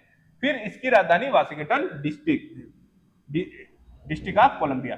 फिर इसका सबसे बड़ा शहर जो है न्यूयॉर्क है। कौन सा है? न्यूयॉर्क। आप यहां पर देखेंगे ओंटारियो झील के पास में जो है इसका न्यूयॉर्क पड़ता है, न्यूयॉर्क। फिर इसमें 50 राज्य हैं और एक संघीय जिला है, जो इसकी राजधानी है वही इसकी संघीय जिला है। आपने कनाडा देखा था तो कनाडा में पाया था कि 3 वहां पर जो है क्या है, प्रांत है, 3 ऐसे प्रांत है जो कि केंद्र शासित प्रांत है, ठीक है। और यहां पर एक संघीय जिला है। यहां पे केंद्र शासित जैसा कोई शब्द नहीं होता है। फिर अलास्का यूएसए का सबसे बड़ा राज्य है क्षेत्रफल की वजह से, और ये कौन से नंबर का है? 49 नंबर का है। फिर हवाईयन द्वीप जो है प्रशांत महासागर में स्थित अलास्का यूएसए का 50वां राज्य है, ठीक है। अंग्रेजी सबसे अधिक बोली जाने वाली भाषा है। ये पहले भी बता चुके हैं कि एंग्लो अमेरिका का हिस्सा है, ब्रिटिश के प्रभुत्व में। यूएसए जनसंख्या की दृष्टि से जो है तीसरा जो है सबसे बड़ा देश आता है, ठीक है, तीसरा। देखिए भारत और भारत भारत के बाद में जो है चीन, चीन के बाद में 34.5 करोड़ जनसंख्या के बाद में ये तीसरा सबसे बड़ा जो है देश है, ठीक, यूएसए। फिर जिससे विश्व में तीसरा सबसे सर्वाधिक जनसंख्या वाला, यह विश्व की सबसे बड़ी अर्थव्यवस्था है, ये सभी को पता है। फिर यहाँ की मुद्रा अमेरिकी डॉलर। यूएसए के मूल निवासी को नेटिव अमेरिकन कहा जाता है। देखिए कनाडा के मूल निवासी को क्या हम कहते थे? इनविट, या फिर जो है क्या कहते थे? जो है इनविट, या फिर जो है जो इनविट कहते थे। और इनविट, और उसके यहाँ अमेरिका के वाले को हम जो है क्या कह रहे हैं? नेटिव अमेरिकन, ठीक है। कनाडा वाले को जो है हम लोग क्या कहते थे? इनविट। इनविट को ही हम लोग क्या कहते थे? एस्किमोज, जो कि बर्फीली क्षेत्रों में रहते हैं। तो इनविट या एस्किमोज जनजाति कहाँ रहती है? कनाडा में रहती है, और यूएसए में नेटिव अमेरिकन रहती है। हालांकि आपसे बता चुके हैं पिछली स्लाइडों में कि यहाँ पे दोनों की कमियां हो चुकी हैं। अब जो है सबसे ज्यादा यहाँ पर कौन रह रहे हैं? यूरोपियंस। यूरोपियंस के बाद में कौन रह रहे हैं? अफ्रीकन्स। और अफ्रीकन्स के बाद में कौन रह रहे हैं? एशियाई लोग, ठीक। तो अब यहाँ पे इनका प्रभुत्व है। भाई यूरोपियंस आए अपने व्यापार और उद्योग के लिए, उनको काम करने के लिए लेबर चाहिए थे, वो यहाँ पे आए। और भारतीय जो है या एशिया के लोग जो है अपने व्यापार के खोज के लिए जो है यहाँ पे गए, तो यहीं पे ये लोग अपनी कॉलोनियां बना ली है। तो यहाँ के मूल निवासियों की अब जो है कमी हो चुकी है। क्यों? कैसे? कनाडा में जो है इनविट या एस्किमोज की, और अमेरिकन में नेटिव अमेरिकन की। फिर यूएसए को लैंड ऑफ अपॉर्चुनिटी कहा जाता है, और मेल्टिंग पॉट जो है ऑफ कल्चर भी कहा जाता है। संयुक्त राष्ट्र अमेरिका में जो है नेटो, आईएमएफ और वर्ल्ड बैंक जैसे अनेक अंतरराष्ट्रीय संगठनों की महत्वपूर्ण भूमिका है। राजधानी वाशिंगटन डीसी है, सबसे बड़ा शहर न्यूयॉर्क है, राज्यों की संख्या 50 है, क्षेत्रफल की दृष्टि से यह चौथे नंबर का और जनसंख्या की दृष्टि से तीसरे नंबर का है। डॉलर यहाँ की मुद्रा है। सबसे बड़ा राज्य अलास्का है, सबसे छोटा राज्य रोड आइलैंड है। राष्ट्रीय पशु जो है बाल्ड ईगल है, और राष्ट्रीय खेल जो है क्या है? बेसबॉल है, ठीक है। और मूल निवासी को हम नेटिव अमेरिकन कहते हैं। तो ये तो इसकी जो है जानकारी हो गई। फिर इसके बाद में हम देख लेते हैं इसका एक जो है इसके, देखिए ये इतना इंपॉर्टेंट नहीं है क्योंकि इसमें 50 राज्य हैं और 50 प्रांतों का जो है 50 राज्य और उनकी राजधानियां याद करना इतना आसान नहीं है, इतना पूछा भी नहीं जाता है। लेकिन कुछ इंपॉर्टेंट हैं, ठीक, जिनको आप हर बार न्यूज़पेपर में देखते हैं, हर बार जो है अपने एग्जाम में भी देखते हैं, तो उन पर हम लोग जो है ध्यान दे लेते हैं। जैसे कि देखिए अगर हम एक सरसरी निगाह डालते, देखिए मिसौरी और मिसिसिपी, आपने 2 नदियां सुनी है जो कि आर्थिक जीवन रेखा है।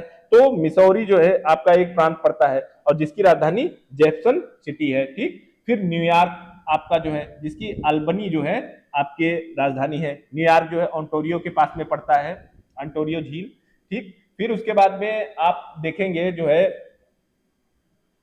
पेंसिल्वेनिया, ठीक है, पेंसिल्वेनिया, ये हिस्टोरिकल रूप से भी इंपॉर्टेंट है। फिर उसके बाद में टेनेसी नदी परियोजना जो अपने यहाँ भारत में जो है लाई गई है, ठीक। फिर टेनेसी के बाद में आपका आ जाता है वाशिंगटन, वाशिंगटन ओलंपिया जिसकी राजधानी है। फिर उसके बाद में आप इसमें से न्यू मैक्सिको जो है और न्यू जर्सी और न्यू हैम्पशायर, ठीक है, ये बहुत इंपॉर्टेंट है। तो इनकी जो है कान कार्ड, न्यू हैम्पशायर की राजधानी कान कार्ड है, और न्यू जर्सी की ट्रेटन है, ठीक है, और न्यू मैक्सिको की सेंटा फे है। नेवादा, देखिए नेवादा में आप अभी पढ़ेंगे सेरा नेवादा, और जो है वहां पे पर्वत पाए जाते हैं, तो इसलिए नेवादा प्रांत यहाँ पे स्थित है। नेवादा, यहाँ पे आप जब देखेंगे ये आपका नेवादा प्रांत पड़ता है, ठीक, अपने मैप पे आप जो है देखते हो। तो ये सबकी नहीं चर्चा कर रहे हैं, जो इंपॉर्टेंट प्रांत है हम केवल उनकी चर्चा कर रहे हैं। मोन्टाना, मोन्टाना वेरी इंपॉर्टेंट है। हेलना, ठीक, फिर अलास्का, अलास्का की राजधानी क्या है? जूनो है, ठीक है, ये यहाँ पे पड़ता है, ये अलास्का आप अपने मैप में देखेंगे तो जूनो है, ठीक है, अलास्का इंपॉर्टेंट है। फिर एरिजोना, एरिजोना बहुत ही इंपॉर्टेंट प्रांत है जिसकी राजधानी फिनिक्स है। एरिजोना आपका जो है आप अपने मैप पे देखिए जो है एरिजोना कहाँ पे पड़ता है, जो है ये आपका पड़ता है जो मैक्सिको के साथ में बॉर्डर शेयर करता है, और इसकी राजधानी जो है फिनिक्स है, ठीक है। तो आपने यहाँ पे फिनिक्स मॉल है, और फिनिक्स पक्षी भी होता है, फिनिक्स आश्रम जो है गांधी जी ने स्थापना की थी, ठीक है। तो ये सारी चीजें जो है, इसलिए एरिजोना जो है यहाँ पर इंपॉर्टेंट हो जाता है। नेवादा, ये आपका कैलिफोर्निया, कैलिफोर्निया की जो है सैक्रामेंटो जो है राजधानी, सैक्रामेंटो नदी के किनारे है। कैलिफोर्निया में सबसे ज्यादा जो है पोर्ट भी है। यहाँ पे जो है आपका नासा का, आपके क्या कहते हैं स्पेस एक्स के जो है यहाँ पे जो है सारी जो है फैक्ट्रियां और जो है सारी चीजें शोध केंद्र लगे हुए हैं आपके कैलिफोर्निया में। तो कैलिफोर्निया के बगल में नेवादा, नेवादा के बगल में एरिजोना, और फिर यहाँ पर एक इंपॉर्टेंट जो है इसका प्रांत है न्यू मैक्सिको। तो ये सारी चीजें, फिर न्यू मैक्सिको बाद आप बहुत चर्चा में सुनते हैं कोलोराडो शहर, ठीक है, कोलोराडो, कोलोराडो के बाद में जो है यहाँ पे उटाह एक इसका प्रांत है जिसमें साल्ट लेक जो है इसकी सिटी राजधानी है, और साल्ट लेक यहाँ पे पाई भी जाती है।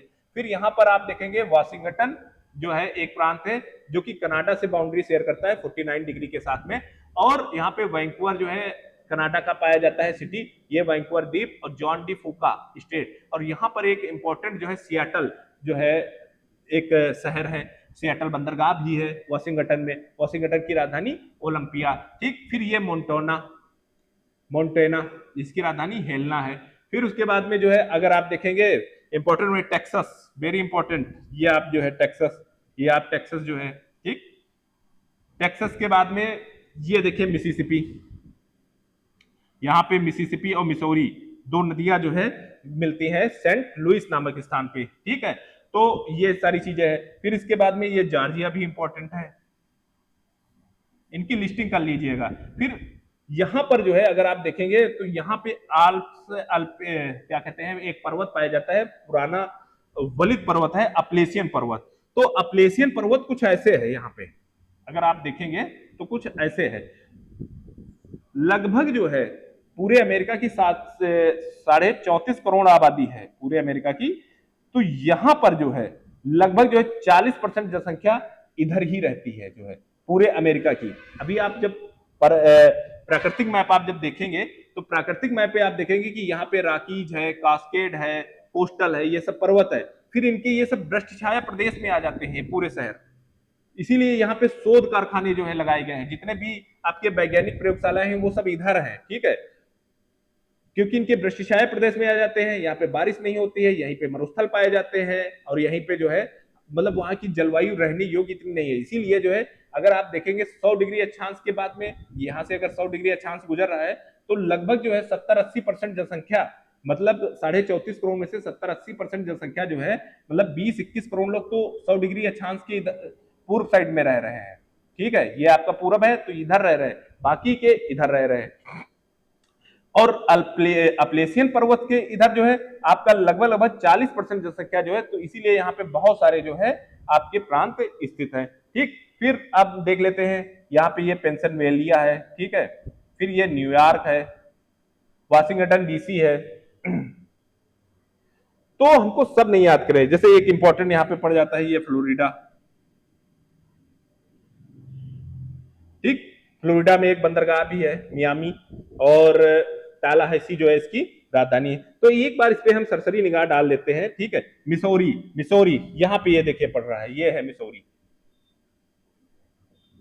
ठीक है। तो मिसौरी की राजधानी क्या है? जैक्सन सिटी है, ठीक है, क्या है?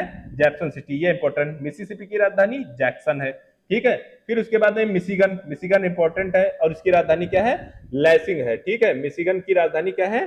लैसिंग है। और यहाँ पे ये मिशिगन झील पड़ती है, यहीं पे जो है मिशिगन जो है शहर भी पड़ता है, ठीक है, प्रांत भी पड़ता है मिशिगन।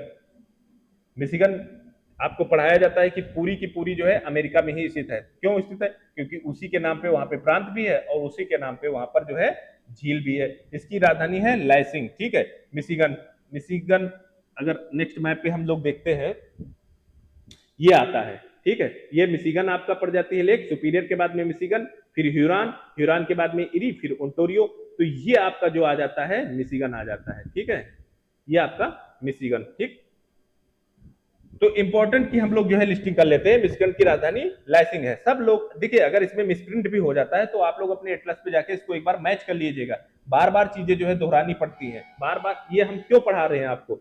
ये इसलिए पढ़ा रहे हैं कि जब आप अपने प्रीवियस ईयर एग्जाम देखते हैं तो उसमें जो है आप पाते हैं कि राज्य और उनकी राजधानियां एक टॉपिक, दूसरा टॉपिक वह राज्य किस लिए फेमस है, वहां पे कौन सी ऐसी जो है ऐतिहासिक चीजें हैं, या फिर करंट में वहां पे कौन सी ऐसी चीजें हैं, दूसरी चीज, तीसरी चीज वो कुछ नदी और झील के किनारे स्थित है, फिर वहां पे कौन से खनन केंद्र हैं, और सबसे इंपॉर्टेंट बात, जब आप करंट पढ़ते हैं तो उसमें कोई भी शहर का नाम आ जाता है, आप अंदाजा नहीं लगा पाते हैं कि ये शहर कहां पे पड़ता है। तो इसलिए ये नाम बार बार जो है लेना जरूरी है। देखिए फ्लोरिडा, फ्लोरिडा की टालाहैसी। अभी बहुत लोग जो है फ्लोरिडा में मियामी इसकी राजधानी समझ रहे होंगे, लेकिन मियामी नहीं है, टालाहैसी है।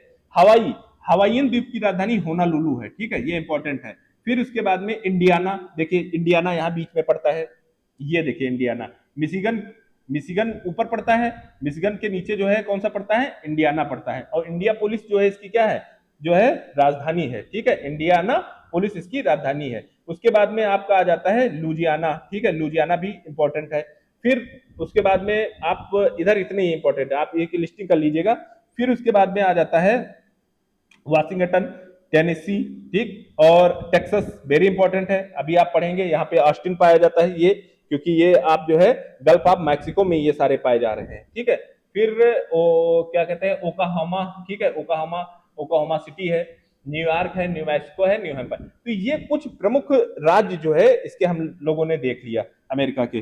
फिर उन राज्यों से संबंधित उनकी क्या विशेषताएं हैं, ठीक, तो ये हम लोग जो है देख लेते हैं, इन राज्यों से संबंधित उनकी क्या विशेषताएं हैं। देखिए वाशिंगटन डीसी जो यूएसए की राजधानी है, जो कि पोटोमैक नदी के किनारे पाया जाता है, सीधा सीधा ये प्रीवियस ईयर एग्जाम में पूछा हुआ क्वेश्चन है, ठीक है, कि वाशिंगटन डीसी जो है कौन सी नदी के किनारे स्थित है, तो ये है पोटोमैक नदी के किनारे, ठीक है। फिर इसके बाद में आ जाता है न्यूयॉर्क सिटी। न्यूयॉर्क सिटी जो है यूएसए का सबसे बड़ा शहर है और वित्तीय केंद्र भी है न्यूयॉर्क सिटी, जो कि यहाँ पे पाया जा रहा है ओंटारियो झील के पास में, ठीक है। फिर ये हडसन नदी के किनारे, देखिए ये यहाँ पे गलत प्रिंट हो गया है, ये हडसन रिवर नहीं है, ठीक है, सेंट लॉरेंस नदी है। यहाँ पे कौन सी है नदी, क्योंकि ओंटारियो से सेंट लॉरेंस नदी निकलती है। फिर शिकागो, शिकागो यहाँ पे पड़ता है आपका, और शिकागो जो है मिशिगन झील के किनारे ही स्थित है, ठीक है। शिकागो बड़ा फेमस शहर है ये शिकागो, ठीक है। डेट्रॉयट शहर जो है, डेट्रॉयट आपका जो है इरी और ओंटारियो, ठीक है, यहाँ पर जो है देखिए ये सुपीरियर है, ये मिशिगन है, ये ह्यूरॉन है, ये इरी है, तो इनके जंक्शन पर ये पाया जा रहा है डेट्रॉयट। आप अपने, ये बहुत प्रमुख शहर है, औद्योगिक रूप से जो है ये प्रसिद्ध शहर है डेट्रॉयट वगैरह जो है। डेट्रॉयट जो है ये ऑटोमोबाइल उद्योग की जो है राजधानी भी कहा जाता है अमेरिका की। ऑटोमोबाइल जो भी आपकी कारें बनती हैं, ठीक है, तो ऑटोमोबाइल इंडस्ट्री की एक कैपिटल है डेट्रॉयट, इसलिए इंपॉर्टेंट है। शिकागो किस लिए इंपॉर्टेंट है, ये विंड सिटी, ये भी औद्योगिक और परिवहन केंद्र के हिसाब से इंपॉर्टेंट है ये डेट्रॉयट आपका, ठीक है। इनकी लोकेशन मार्क करते हुए चलिएगा। फिर इसके बाद में आप जो है देख लेते हैं ह्यूस्टन, वेरी फेमस, ठीक है, ये पेट्रोलियम और अंतरिक्ष अनुसंधान का जो है केंद्र है, ठीक है, ये अनुसंधान का नासा का केंद्र है ह्यूस्टन जो है, ठीक है, ह्यूस्टन। और ह्यूस्टन के बाद में आप आता है जो है, क्या आता है, सिएटल, ठीक, तो सिएटल किस लिए है, सिएटल यहाँ पे पड़ता है, ये आपका, ये आपके जो है सिएटल यहाँ पे पड़ता है वाशिंगटन प्रांत में।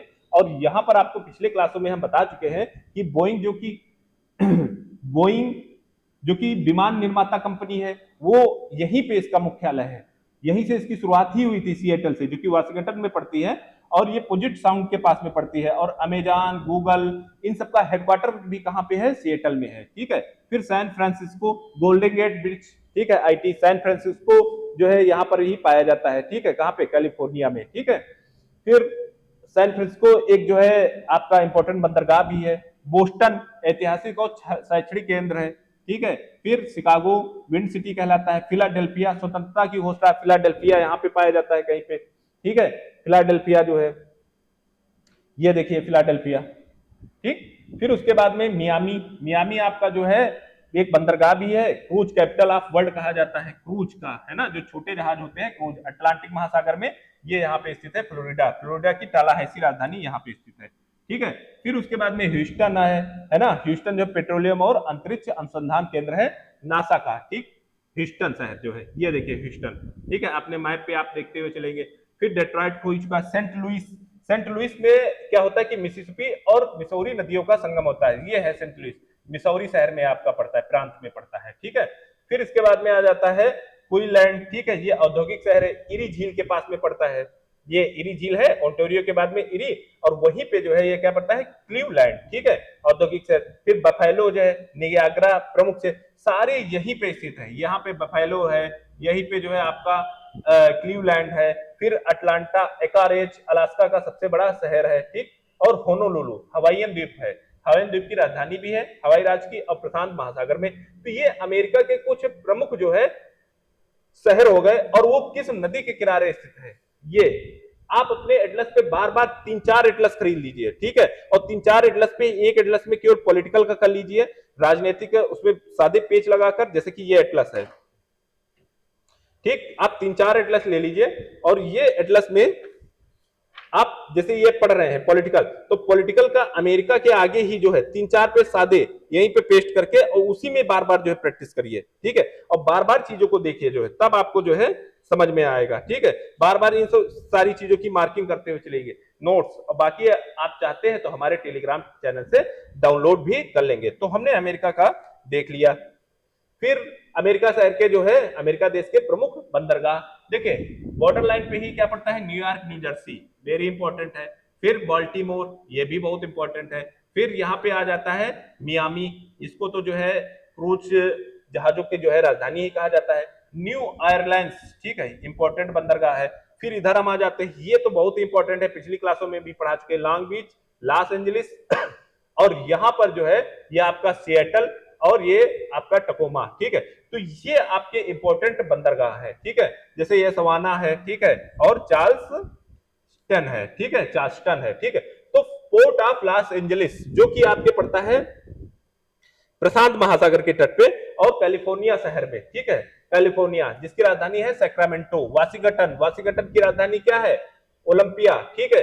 तो port of Los Angeles California प्रांत में पड़ता है, प्रशांत महासागर के, यूएसए का सबसे बेस्ट कंटेनर बंदरगाह है, इंपोर्टेंट बंदरगाह है। पोर्ट ऑफ लॉन्ग बीच, ये भी कैलिफोर्निया में पड़ता है, और ये प्रशांत महासागर, लॉस एंजलिस के बाद में प्रमुख व्यापारी केंद्र। देखिए ये दोनों पास ही पास पड़ते हैं, ठीक है। अगर इस पे क्राउड हुआ तो उस पे जाता है, इस पे क्राउड हुआ तो उस पे जो है ट्रांसफर हो जाता है। यूएसए का सबसे बेस्ट अगर बंदरगाह की बात करते हैं तो लॉस एंजलिस है, जो कि कैलिफोर्निया में स्थित है।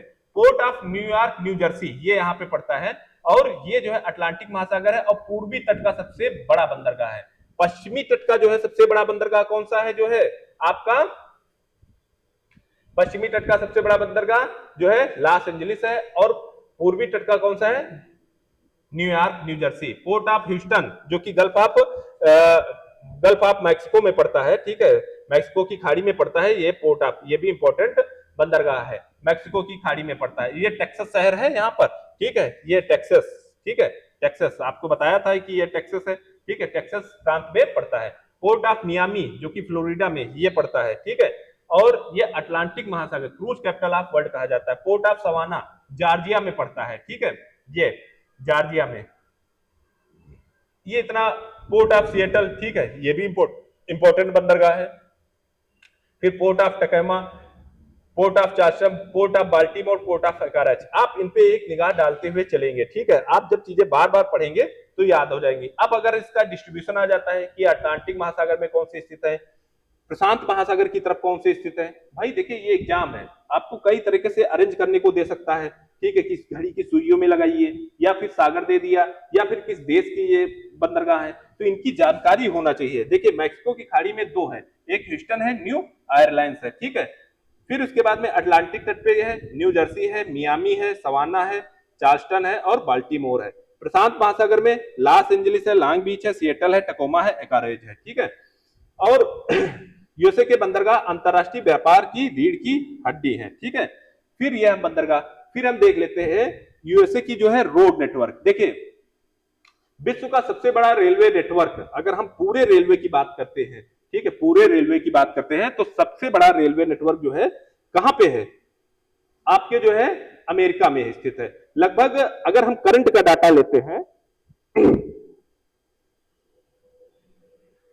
अगर हम करंट का डाटा लेते हैं तो 2.5 लाख, ठीक है, 2,50,000 किलोमीटर के साथ में ये रेलवे नेटवर्क साथ में विश्व में सबसे नंबर 1 पर है। और रोड में जो है, ये रोड में भी जो है विश्व में प्रथम स्थान पर है, ठीक है, 68 लाख वर्ग किलोमीटर के साथ में। तो इस प्रकार रेलवे नेटवर्क और सड़क नेटवर्क दोनों में संयुक्त राज्य अमेरिका विश्व में प्रथम स्थान पर है। अगर रोड बात करें तो 68 लाख वर्ग किलोमीटर, 68 लाख किलोमीटर, और अगर रेलवे नेटवर्क की बात करें तो 2.5 लाख किलोमीटर में है, ठीक। फिर जैसे आपने देखा था, जैसे आपने जो है ट्रांस कनेडियन जो है रेलवे देखी, ट्रांस कनेडियन जो है महामार्ग देखा, वैसे ठीक यहां पर जो है विश्व का तीसरा सबसे लंबा जो है एक रेलवे नेटवर्क पाया जाता है और रोड भी पाया जाता है, ठीक है। तो रोड जो है सबसे लंबी रोड, अगर महामार्ग की बात करें, देखिए सिंगल महामार्ग की, तो एक यहां पे है USA prominent transcontinental roadways, ठीक, जो कि आपके अटलांटिक महासागर से लेके और प्रशांत महासागर में जोड़ती है। देखिए यहां पर अगर हम पहले की बात करें यहाँ के महामार्ग की, तो यहाँ पे एक पुराना महामार्ग था जो कि 1913 के समय में बनाया गया था, जिसका नाम था जो है क्या, लिंकन हाईवे, ठीक है। ये कहां से चलता था, न्यूयॉर्क से चलता था, ठीक है, न्यूयॉर्क से टीनेक, ठीक, न्यू जर्सी न्यूयॉर्क सिटी से, और ये पेंसिल्वेनिया प्रांत से होते हुए, शिकागो होते हुए, और जो है यहां पर आके नेवादा होते हुए कहां पे, सैन फ्रांसिस्को, प्रशांत महासागर के तट तक पहुंचता था। तो ये लगभग जो है 5454 किलोमीटर लंबा था। क्या लंबा था, लिंकन हाईवे इसका नाम रखा गया था। तो ये ट्रांस कॉन्टिनेंटल जो रोड है, इसका नाम जो 1913 में बना था, 5454 किलोमीटर लिंकन हाईवे था। फिर ये पुराना हो गया। इसी के बिल्कुल अगर आप मैप पे देखेंगे तो यहीं से स्टार्ट होता है एक जो है इंटर स्टेट 80 हाईवे, ये एक्सप्रेसवे बनाया गया है, ठीक है। तो इसी के पैरेलल ही चलता है इंटर स्टेट 80 हाईवे, और ये जो है 4666 किलोमीटर लंबा है, ठीक है, इंटर स्टेट हाईवे, इसका नाम है इंटर स्टेट 80 हाईवे। फिर एक यहाँ पे पुराना हाईवे भी है जो कि यहीं से चलता है शिकागो से। ये देखिए, आप अपने परिवहन पे देखेंगे, ये आता है सेंटा मोनिका कैलिफोर्निया प्रांत में, इसका नाम है रूट 66, ठीक है, क्या नाम है, रूट 66। और इसका रूट 66 जो है ये लगभग 4000 किलोमीटर लंबा है, ठीक है, कितना लंबा है, 4000 किलोमीटर लंबा है। तो यहाँ की 3 जो है महत्वपूर्ण राजमार्ग है, महामार्ग है। कौन सा है, लिंकन हाईवे जो कि सबसे पुराना है, उसके बगल में ही जो है क्या एक बनाया गया है, ये आपका एक्सप्रेसवे बनाया गया है इंटरस्टेट 80 हाईवे, ठीक है, ये भी ट्रांसकॉन्टिनेंटल। और एक जो है यहाँ पे गया है रूट 66, जिसको मदर रोड भी कहते हैं, मदर रोड ऑफ यूएसए, ठीक, और इसकी लंबाई 4000 किलोमीटर के आसपास है। संयुक्त राज्य अमेरिका का पहला ट्रांसकॉन्टिनेंटल राजमार्ग लिंकन हाईवे है जो कि 1913 में बना था, और 1913 में बना था, जो न्यूयॉर्क को सैन फ्रांसिस्को से जोड़ता है, या फिर अटलांटिक को जो है किससे जोड़ता है, आपके प्रशांत महासागर से जोड़ता है। फिर यहाँ पे कुछ जो है टॉप 5 कंट्री जो है रोड नेटवर्क में कौन कौन से हैं। देखिए सबसे पहले तो आपका यूएसए है, लगभग 65-67 लाख किलोमीटर के साथ में टॉप पे। दूसरे नंबर पे आपका जो है 64 लाख किलोमीटर के साथ में भारत आता है रोड नेटवर्क के मामले में। इसीलिए तो नितिन गडकरी साहब तो कहते हैं कि हमने अमेरिका के तर्ज पे रोडें बनाई है। अमेरिका में 65 लाख, लगभग 66 लाख किलोमीटर रोड है, नंबर 1 पर है रोड नेटवर्क के मामले में। इंडिया दूसरे नंबर पे, और चाइना जो है 55 लाख वर्ग किलोमीटर के साथ में तीसरे नंबर पे। फिर ब्राजील आता है 20 लाख वर्ग किलोमीटर, और रसिया आता है 16 लाख वर्ग किलोमीटर, 16 लाख किलोमीटर के साथ में 5वें नंबर पे। फिर अगर हम रेल नेटवर्क के मामले में बात करते हैं तो रेल नेटवर्क में भी 2.5 लाख किलोमीटर के साथ में यूएसए सबसे नंबर 1 पर है, और फास्टेस्ट ट्रेन रेल नेटवर्क के माध्यम से चीन दूसरे नंबर पे आता है, और भारत चौथे नंबर पे आता है, ठीक है। और रसिया जो है आपके तीसरे नंबर पे फिर कनाडा आ जाता है। देखिए रेल और रोड के मामले में अगर आप देखेंगे तो ऐसा कौन सा कॉन्टिनेंट है जिसमें आपका रेल नेटवर्क सबसे कम है, वो अफ्रीका आता है, ठीक है। फिर इसके आगे हम देख लेते हैं, ये आपका जो है रूट 66 जिसको मदर रोड भी कहते हैं अमेरिका की, ठीक, तो उसका मैप है। फिर अब देख लेते हैं पैन अमेरिका महामार्ग। देखिए अभी आपसे चर्चा की थी कि जब अलास्का महामार्ग हम पढ़ रहे थे तो उसी में तो एक ये पहल है और लगभग लगभग ये कंप्लीट भी है। कुछ जगह पे जहां पे ये पहाड़ी इलाका है, ठीक है, वहां पर जो है इसको बनाने में व्यवधान है, जैसे कि यहाँ पर, ठीक है, ये सारी चीजें तो यहाँ पर व्यवधान है। अभी ये निरंतर और सतत रूप से चालू नहीं है, ठीक है, जो कि अगर आप देखेंगे तो अलास्का से ये स्टार्ट करके और कहां तक आ रहा है, अर्जेंटीना, दक्षिणतम बस्ती भी है उसु हाइया, ठीक है, उसु हाइया दक्षिणतम बस्ती है।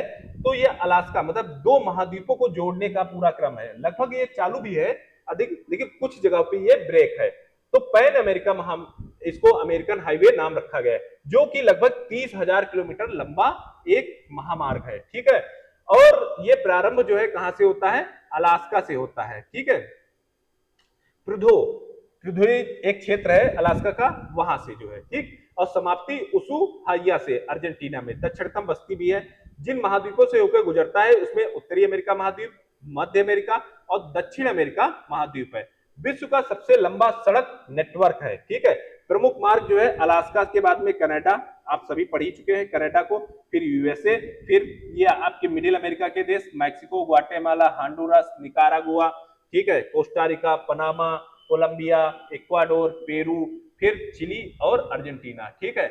ये आपके पेरू, ठीक है, ये ऊपर इक्वाडोर, फिर चिली, अर्जेंटीना होते हुए ये अर्जेंटीना के दक्षिणतम बिंदु उसुहाइया जो कि दक्षिणतम बस्ती है वहां तक पहुंचता है। यह लगभग 14 देशों को जोड़ता है, इंपॉर्टेंट है। इसका एक भाग जो है डेरियन गैप पनामा और कोलंबिया के बीच लगभग 100 से 160 किलोमीटर में अविरल सड़क के रूप में नहीं है, ठीक है। यहाँ पे समुद्री क्षेत्र है ना, तो इस वजह से ये यहाँ पे भी नहीं चालू है। इसे विश्व का सबसे लंबा मोटर योग्य मार्ग कहा जाता है। इसकी अवधारणा 1923 में प्रस्तुत की गई थी। चालू स्थिति अगर देख लेते हैं तो हाँ, पैन अमेरिका महामार्ग आज भी अधिकांश हिस्सों में चालू है, लेकिन यह पूरी तरह निरंतर नहीं है, ठीक है। डैरियन गैप पनामा और कोलंबिया के बीच 100 से 160 किलोमीटर लंबा क्षेत्र जहां सड़क उपलब्ध नहीं है, ठीक है। फिर इसके बाद में देख लेते हैं यह उत्तर और दक्षिणी महाद्वीपों को जोड़ता है अमेरिकी, व्यापार, पर्यटन और क्षेत्रीय एकता को बढ़ावा देता है। ये लाइन आप याद कर लीजिए, जब भी आपका व्यापार परिवहन से संबंधित कोई भी प्रश्न आए तो परिवहन क्यों इंपॉर्टेंट है, व्यापार की दृष्टि से इंपॉर्टेंट है, पर्यटन की दृष्टि से इंपॉर्टेंट है और क्षेत्रीय एकता, ये तीन शब्द तो आपके मेंस के आंसर राइटिंग में जाने ही जाने चाहिए। फिर सामरिक, आर्थिक और परिवहन की दृष्टि से अत्यंत महत्वपूर्ण मार्ग है, ठीक है। 30,000 किलोमीटर लंबा एक महामार्ग है। फिर अब हम देख लेते हैं जो धरती पे आपके जो रेखाएं पाई जाती हैं, ठीक, जो हमने अपने लोकेशन और समय और तिथि की निर्धारण के लिए, ठीक है, जैसे क्या क्या ये रेखाएं हमको क्या बताती हैं, किसी भी जगह की जो है लोकेशन, ठीक है, वहां की डेट, वहां का टाइम और वहां का ताप, ठीक है, टेम्परेचर जोन, ठीक है, वहां का क्लाइमेट, ब्रॉड स्तर पर आप देखेंगे तो क्लाइमेट की भी जानकारी देती है, ठीक है। तो हमने अपने सहूलियत के हिसाब से पृथ्वी को कुछ जो है क्या किया है, काल्पनिक रेखाओं में बांट दिया है। जैसे इसको हम 0 डिग्री कहते हैं, फिर इसको कर्क रेखा को 23.5 डिग्री कहते हैं। 0 डिग्री पूरे पृथ्वी को उत्तरी गोलार्ध और दक्षिणी गोलार्ध में बांट देती है, और ये 0 डिग्री देशांतर, ठीक है, ये रेखा जो है पृथ्वी को दो भागों में बांट देती है, पूर्वी गोलार्ध और क्या है, पश्चिमी गोलार्ध में, ठीक। तो अपनी सहूलियत के लिए जो हमने काल्पनिक रेखाएं खींच रखी हैं, ये हमको किन बात की जानकारी देती है, पृथ्वी के किसी भी स्थान की लोकेशन, स्थिति, वहां की तारीख, वहां का समय क्या है, वहां का टेम्परेचर क्या है, वहां का क्लाइमेट क्या है। फिर यहाँ पे आता है अंटार्कटिका और ये आर्कटिक रेखा, ये आपकी भूमध्य रेखा जिसको हम इक्वेटर कहते हैं या विषुवत कहते हैं, ठीक, या फिर 0 डिग्री अक्षांश कहते हैं। ये आपकी मकर रेखा, कैप्रिकॉन, ये आपकी कर्क रेखा कैंसर, ठीक है, और ये आपकी आर्कटिक, ये अंटार्कटिक, ठीक है, 66.5 डिग्री देशांतर जो है आपके दक्षिणी देशांतर, ठीक है, ये अंटार्कटिक रेखा, ठीक। तो इनमें से जो दो सबसे इंपॉर्टेंट रेखाएं हैं वो है एक 0 डिग्री लैटिट्यूड और 0 डिग्री लॉन्गिट्यूड, ठीक है। तो 0 डिग्री जो लॉन्गिट्यूड है ये हमको जो है समय का निर्धारण कराती है। किसका निर्धारण कराती है? समय का। और ठीक इसके भाई अगर आप देखेंगे तो देशांतर टोटल कितने हैं? 360 है, ठीक है, देशांतर टोटल कितने हैं? 360 है। तो जब ये 0 डिग्री है यहाँ पे तो इसके ठीक अपोजिट साइड में क्या आएगी? 180 डिग्री रेखा आएगी, देशांतर रेखा आएगी। ये 0 डिग्री आपकी देशांतर रेखा। तो 0 डिग्री देशांतर रेखा जो है इसको हमने क्या नाम दे दिया है? समय रेखा, ठीक है। और 180 डिग्री जो देशांतर रेखा है इसको हमने तिथि रेखा नाम दे दिया है। देखिए प्राइम मेरिडियन, ठीक है, मध्याह्न प्रधान मध्याह्न रेखा जो कि समय का निर्धारण करती है, किसका? टाइम का निर्धारण करती है, ठीक है। और 180 डिग्री जो है इसको नाम हम देते हैं इंटरनेशनल डेट लाइन, ठीक है। तो अब इसी पे जो प्रश्न आते हैं इनको हम देख लेते हैं साथ ही साथ। देखिए क्वेश्चन आता है कि 0 डिग्री देशांतर रेखा जो है, जो कि आपकी टाइम लाइन है, ये कौन कौन से देशों से होकर गुजरती है? देखिए जब ये रेखा बनाई जा रही थी तो सभी देश ये चाह रहे थे कि यह रेखा हमारे देश से गुजरे, ठीक, हर देश चाह रहे थे। लेकिन प्रभुत्व किन से देश का था? प्रभुत्व था ब्रिटेन का, फ्रांस का, स्पेन का। तो लंदन में एक गांव है, ठीक है, ग्रीनविच।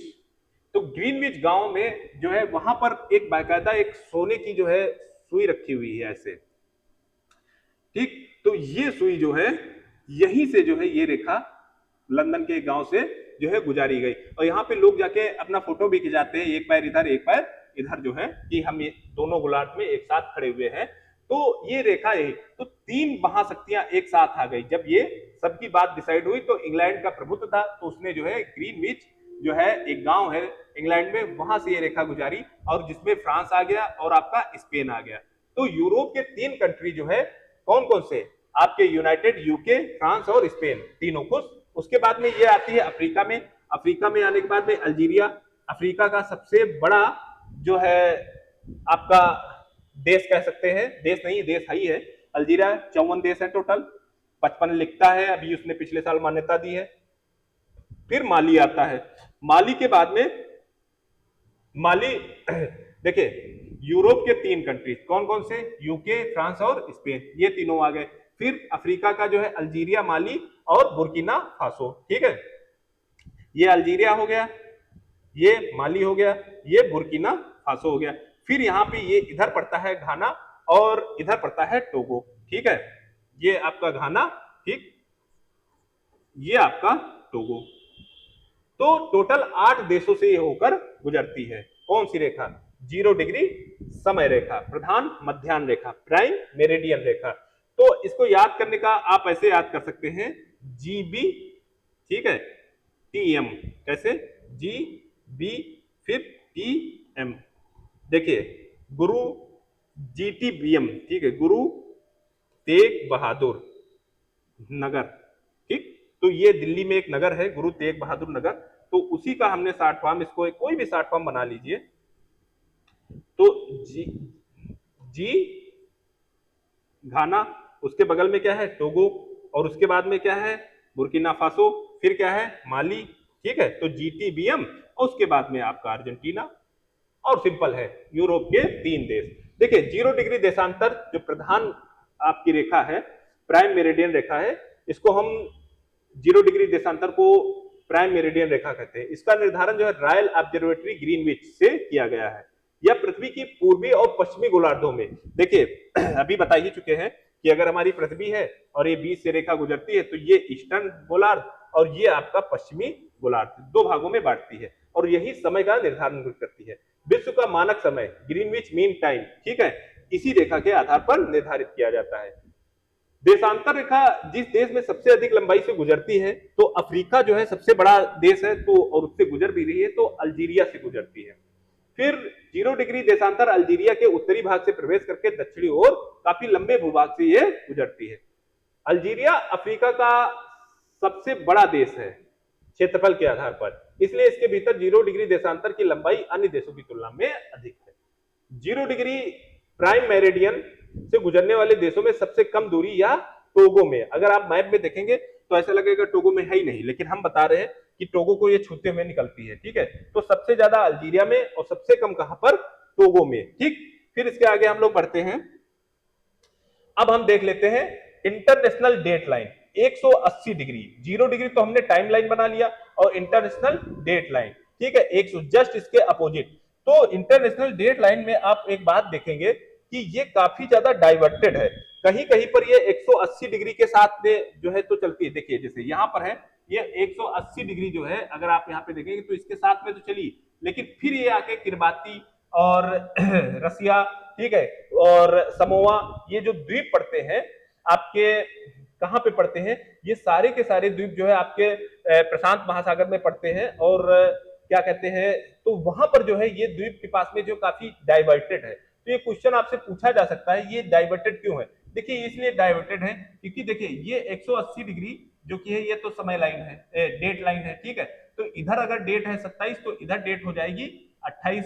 तो अगर ये यहाँ पे कोई भी द्वीप ऐसे पड़ रहा है, कोई भी देश, और उसके बीच में ये गुजर गई, तो इधर डेट हो जाएगी उस देश की 27 और इधर क्या हो जाएगी 28। तो उन देशों को एक ही रूपरेखा में लाने के लिए, एक ही डेट में लाने के लिए इस रेखा को काफी ज्यादा विचलन किया गया है। ये सिंपल सी बात है। तो वही चीज यहाँ पे बताई जा रही है कि 180 डिग्री देशांतर रेखा इंटरनेशनल डेट लाइन पूरी तरह किसी भी देश के साथ सीधी नहीं गुजरती है, बल्कि देशों और द्वीप समूहों को दो अलग अलग तिथियों, मतलब देशों को दो अलग अलग तिथियों से बांटने से बचाने के लिए कई स्थानों पर इसको अपनी सुविधा के अनुसार टेढ़ी मेढ़ी कर दिया गया है। ये किन देशों से होकर गुजरती है, तो देखिए ये रूस से और संयुक्त राज्य अमेरिका, ठीक है, अलास्का का पार्ट है, आप अपने मैप पे देखिए वहां से।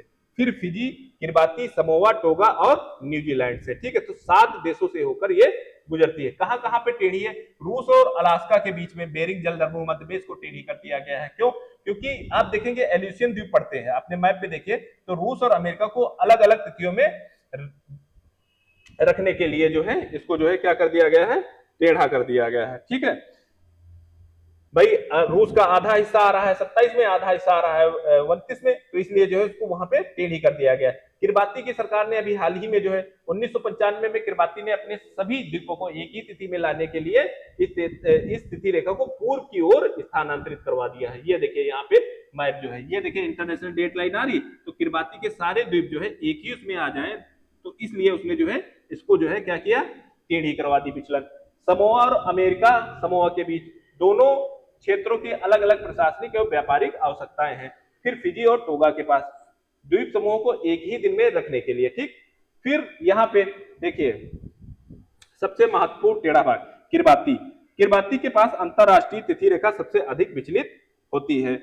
वर्ष 1995 से पहले किरबाती के कुछ द्वीप अलग अलग दिनों में रहते थे, सरकार ने इसे बदलवाकर पूरे देश को एक ही तिथि में कर दिया, ठीक। फिर 180 देशांतर अंतरराष्ट्रीय तिथि रेखा इसको कहते हैं। 0 डिग्री को हम क्या कहते हैं, अंतरराष्ट्रीय जो है समय रेखा कहते हैं, इसको अंतरराष्ट्रीय तिथि रेखा कहते हैं।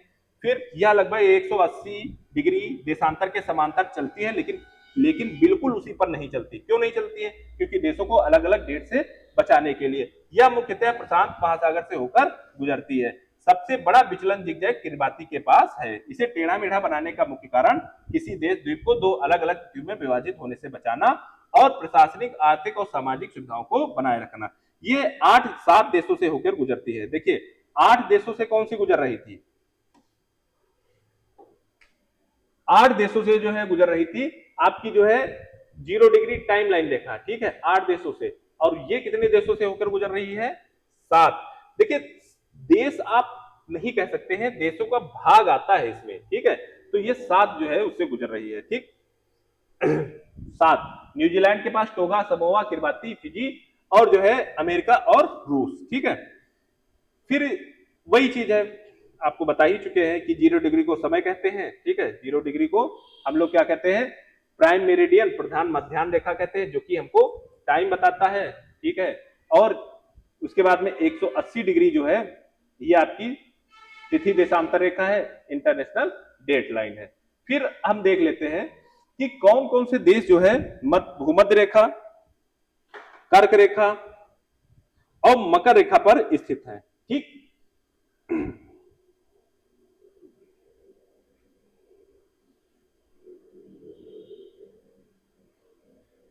तो देखिए सबसे पहले हम देख लेते हैं कर्क रेखा को।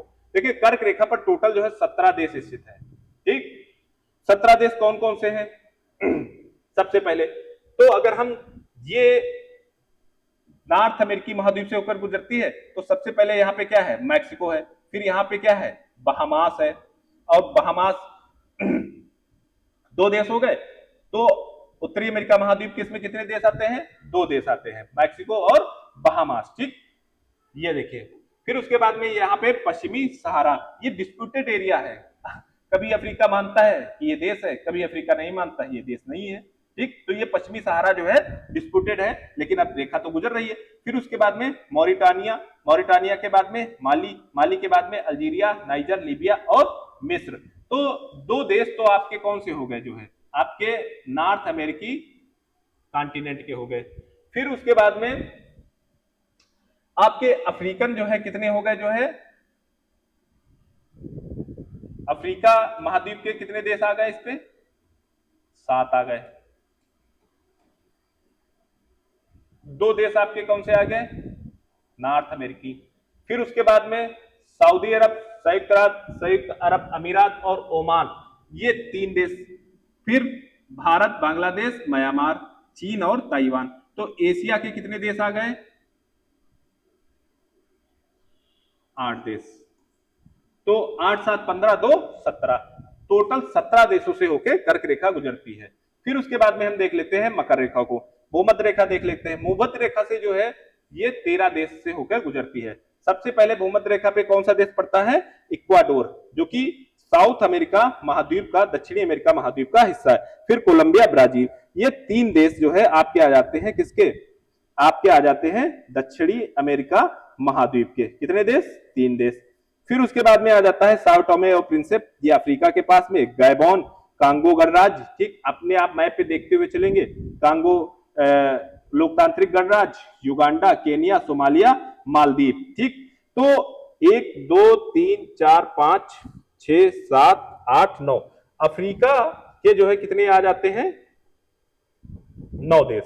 तो 9 3 12 हो गए, ठीक, यहां तक, मालदीव तक। फिर उसके बाद में जो है इंडोनेशिया, किरबाती, ये आपके एशिया के। तो कितने हो गए? 9 3 12, 2 ज्यादा हो गए क्या? 13 देश। अच्छा यहां पे गिनने में गिनती कर दी जो है, यहां पे 8 देश आ रहे हैं,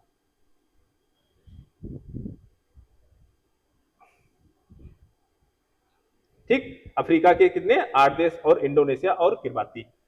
भूमध्य रेखा दक्षिणी अमेरिका, अफ्रीका और एशिया ओशनिया से होकर गुजरती है। ये ओशनिया की, किरबाती जो है ओशनिया महाद्वीप का आ जाता है। फिर मकर रेखा को देख लेते हैं। मकर रेखा जो है 10 देशों से होकर गुजरती है। कौन कौन से देश हैं? यहां पर आप अपने मैप पे देखिए, चिली, अर्जेंटीना और पराग्वे, ये 3 देश जो है किसके आ जाते हैं? साउथ अमेरिकी महाद्वीप के। 4 देश ब्राजील के साथ में, ब्राजील भी, ठीक है, 4 देश। और फिर नामीबिया, बोत्सवाना, दक्षिण अफ्रीका, मोजाम्बिक और मेडागास्कर, ये जो है 5 जो है किसके हैं? अफ्रीका के। 5 और 9, और ऑस्ट्रेलिया, ओशनिया महाद्वीप तो 1 है।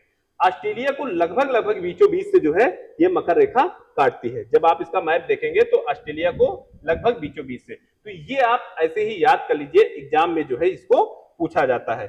फिर इसके बाद में हम लोग देख लेते हैं अंतरराष्ट्रीय सीमा रेखा, ठीक।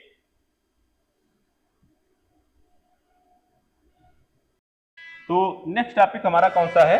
अंतरराष्ट्रीय सीमा रेखाएं। तो अंतरराष्ट्रीय सीमा रेखाएं, देखिए ये ऐसी सूचियां हैं जो आप प्री के लिए अलग से तैयार करते हैं। तो जहां पर जो चीजें आती जा रही हैं, जैसे अभी हमने आपको 49 पढ़ाई, 141वीं जो है पश्चिमी देशांतर पढ़ाया, 100 डिग्री पश्चिमी देशांतर पढ़ाया। तो क्यों ना साथ ही में लगे हाथ हम लोग जो है ये सारी जो फेमस आपकी सीमा रेखाएं हैं उनको भी देख लिया जाए एक ही नजर में, तो आपका रिवीजन भी हो जाएगा। जैसे डूरंड रेखा है, डूरंड रेखा आपके अफगानिस्तान और पाकिस्तान के बीच में पाई जाती है, ठीक है। पाकिस्तान जो है, अफगानिस्तान जो है इस सीमा का जो है निर्धारण को स्वीकार नहीं करता है। वो अपने कल्चर, क्योंकि देखिए ये दोनों तो पहले तो एक ही जो है एक अखंड भारत का हिस्सा थे, फिर उसी से टूट के आपके बांग्लादेश, आपका पाकिस्तान, अफगानिस्तान बना। तो अफगानिस्तान वाले जो है इस डूरंड रेखा को जो है स्वीकार नहीं करते हैं। पाकिस्तान और अफगानिस्तान के मध्य सर मॉर्टिमर डूरंड ने जो है इस सीमा रेखा का निर्धारण किया था। फिर उसके बाद में पाकिस्तान और भारत के बीच में रेड क्लिफ रेखा आती है, ठीक। ये 1947 में खींची गई थी और सर रेडक्लिफ के द्वारा ही खींची गई थी, भारत और पाकिस्तान के मध्य सीमा निर्धारण। फिर मैकमोहन रेखा आती है। मैकमोहन रेखा जो है ये 1914 में जो है सर मैकमोहन ने, जो कि ब्रिटेन के थे, भारत और चीन की सीमा रेखा के बीच में बनाया था। और फिर एक 24वीं समांतर रेखा आती है, ये कच्छ के पास में, आप जब गुजरात वाला एरिया देखेंगे तो वहां पर जो है भारत में 24 डिग्री जो देशांतर पड़ता है, तो उस रेखा को भारत और पाकिस्तान की बॉर्डर लाइन, लेकिन पाकिस्तान इसको अस्वीकार करता है, तो ये सब डिस्प्यूटेड है। फिर मैन रहीम रेखा, मैन रहीम रेखा जो है रूस और फिनलैंड के बीच में पाई जाती है। कहां पे पाई जाती है? रूस और फिनलैंड के बीच में। 17वीं समांतर रेखा जो है उत्तरी और दक्षिणी वियतनाम के बीच की सीमा रेखा है, लेकिन अभी हाल ही में जो है उत्तरी और दक्षिणी वियतनाम का जो है क्या हो गया है, कोलैप्स, मतलब एक ही में मर्जर हो गया है, तो जिससे अब ये रेखा नहीं रही है। फिर 38वीं समांतर रेखा उत्तरी और दक्षिणी कोरिया के बीच में, ये आज भी एग्जिस्ट करती है। ओडरनीस जो है रेखा है, ओडरनीस रेखा, ये पूर्वी जर्मनी और पोलैंड के बीच सीमा रेखा है, ये आज भी एग्जिस्ट करती है। देखिए ये सब युद्ध काल के समय बनाई गई रेखाएं थी, ठीक है, युद्ध काल के समय में, तो वो अब जो है एग्जिस्ट नहीं करती है, लेकिन ऐतिहासिक रूप से जो है ये रेखाएं जो है आज भी अपने क्वेश्चन पेपर में पूछी जाती है। कौन कौन सी है? सिगफ्रायड रेखा, हिडनबर्ग रेखा और मैगी नाट रेखा। देखिए सिगफ्रायड रेखा जो है द्वितीय विश्व युद्ध के समय फ्रांस और जर्मनी की सीमा जो है थी, ठीक है। ये जर्मनी की सीमा दीवारों, मीनारों और सैनिक चौकियों से घिरी प्रतिरक्षा रेखा थी, जो कि जर्मनी ने बनाई थी। अपने देश, आप फ्रांस का एटलस में देखिए और जर्मनी का, तो दोनों जो है पड़ोसी देश है। तो जब द्वितीय विश्व युद्ध हो रहा था तो उस समय पर जो है प्रतिरक्षा रेखा के रूप में जर्मनी ने अपने देश के अंदर एक रेखा बनाई, जिसकी सीमा रेखा, जिसका नाम सिगफ्रायड था। फिर हिडनबर्ग रेखा, तो प्रथम विश्व युद्ध के समय जो है, ठीक है, ये बनाई गई थी। किसने बनाया था? जर्मनी। देखिए ये जर्मनी और पोलैंड, ये यहाँ पे गलत लिख गया है, ठीक है, इसको भी काट देते हैं।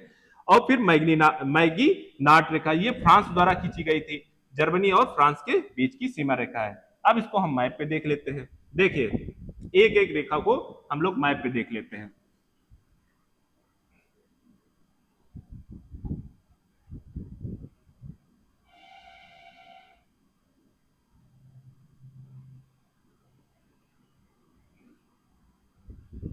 देखिए मैप पे आप लोग सब हम बताते चले, मैप साफ नहीं आ रहा है, ठीक। देखिए 1954 में अगर आपकी बात करते हैं, ये यहां पर वियतनाम में, ठीक, तो वियतनाम आपका यहां पे पड़ रहा है, यहां पर लाओस के बगल में, थाईलैंड के बगल में, आप देखिए थाईलैंड के बगल में लाओस होगा, लाओस के बाद में वियतनाम। वियतनाम में 17वीं समांतर रेखा थी। तो ये कब खींची गई थी? जब उत्तरी वियतनाम और दक्षिणी वियतनाम में काफी जो है युद्ध चल रहे थे, तो जिसके कारण 1954 में जिनेवा समझौता होता है और उसमें वियतनाम को दो भागों में बांट दिया जाता है, नॉर्थ वियतनाम और साउथ वियतनाम। फिर क्या होता है, कि 1976 में वियतनाम जो है एकीकृत हो गया। तो 17वीं समांतर रेखा एग्जिस्ट तो आज भी करती है, लेकिन अब इसका महत्व नहीं रहा, क्योंकि अब दोनों देश एकीकृत हो गए। तो अब यहां पर हम एक बार देख लेते हैं। देखिए 141वीं पश्चिमी देशांतर अलास्का और कनाडा के बीच में, 49वीं जो है आपकी कहां पे पड़ रही है? आपकी कनाडा और अमेरिका के बीच में। फिर यहां पर जो है 100 डिग्री देशांतर रेखा पूरे उत्तरी महाद्वीप को जो है, उत्तरी अमेरिकी महाद्वीप को उसमें बांट रहा है दो भागों में। फिर यहाँ पे आ जाती है आपकी, आप अपने एटलस पे देखते हुए चलेंगे, इधर से शुरू करते हैं, ठीक। देखिए साउथ कोरिया और नॉर्थ कोरिया के बीच में 38वीं समांतर रेखाएं पाई जाती है। आप अपने मैप पे जो है हाईलाइट कर लीजिए।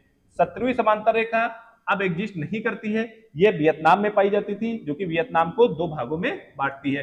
फिर उसके बाद में आती है जो है शिमला, उसके बाद में आती है मैक मोहन रेखा, जो कि भारत और तिब्बत का एरिया, फिर अरुणाचल प्रदेश का एरिया, यहां पर जो है भारत और चीन को अलग करती है मैक मोहन रेखा। फिर यहां पर अगर आप देखेंगे, इसको जूम करते हैं हम लोग, इसको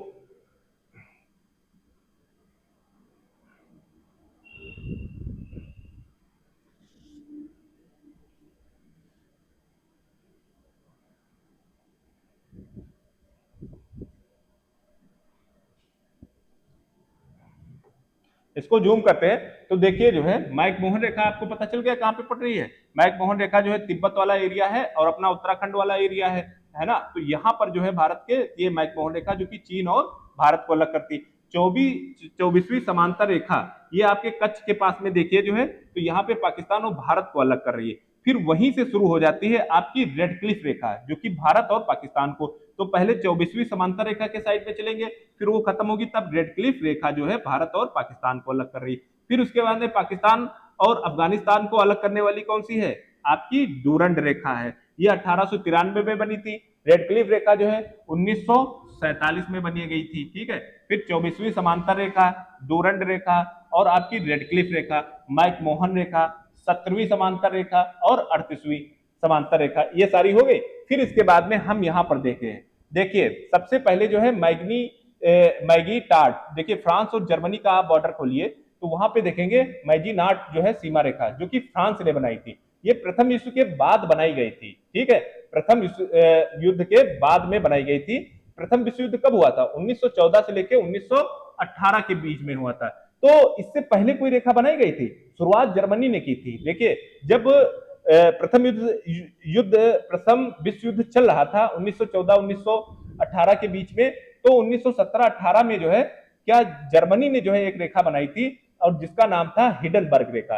तो उसी के जब प्रथम विश्व युद्ध समाप्त हो गया, ठीक है, तो जब प्रथम विश्व युद्ध समाप्त हो गया तो उसी के जवाब में जो है फ्रांस ने भी एक रेखा बनाई, और वो कौन सी थी, मैजी नाट रेखा। तो ये प्रथम विश्व युद्ध के बाद में बनाई गई थी, 1929 से 38 के बीच में फ्रांस ने बनाई। पहले जर्मनी ने बनाई कौन सी, हिडनबर्ग सीमा रेखा, युद्ध के दौरान ही। फिर जो है किसने बनाया, जो है आपके फ्रांस ने बनाया युद्ध समाप्त होने के बाद में मैजी नाट रेखा। फिर उसके बाद में जब क्या कहते हैं कि दूसरा जब विश्व युद्ध आया तो जर्मनी ने एक रेखा और बनाई, क्या कौन सी बनाई, सिगफ्रायड रेखा। और ये सिगफ्रायड रेखा जो है द्वितीय विश्व युद्ध के समय 1936-40 में बनी। तो जर्मनी ने, देखिए अब यहां पे थोड़ा सा मैपिंग कर लेते हैं। सबसे पहले रेखा जो है जर्मनी ने ही बनाई थी, ठीक है, कौन सी बनाई थी, हिडनबर्ग। ये कोई रेखा नहीं थी, ये केवल और केवल युद्ध से बचाव के लिए, अपनी किलेबंदी के लिए एक सीमा रेखा बनाई थी। किसने बनाई थी, जर्मनी ने। जब विश्व युद्ध समाप्त हो गया तो फ्रांस ने जो है एक रेखा बनाई, कौन सी बनाई, मैजी नाट रेखा बनाई। ये युद्ध समाप्त होने के बाद में बनाई थी, ठीक है, फ्रांस ने। फिर जब द्वितीय विश्व युद्ध होता है 1939 से लेकर 1945 के बीच में, फिर जर्मनी जो है एक रेखा बनाता है जिसका नाम क्या होता है, सिगफ्रायड रेखा।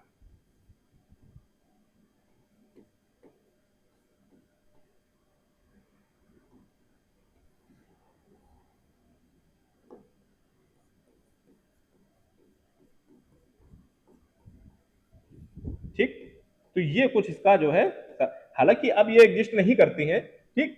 फिर उसके बाद में एक है ओडरनीस सीमा रेखा, ये आज भी एग्जिस्ट करती है। ओडरनीस एक नदी भी है, पोलैंड और आपके जर्मनी के बीच में ओडरनीस नदी को ही ये सीमा रेखा बताते हैं, तभी तो इसका नाम जो है ओडरनीस सीमा रेखा हो जाता है।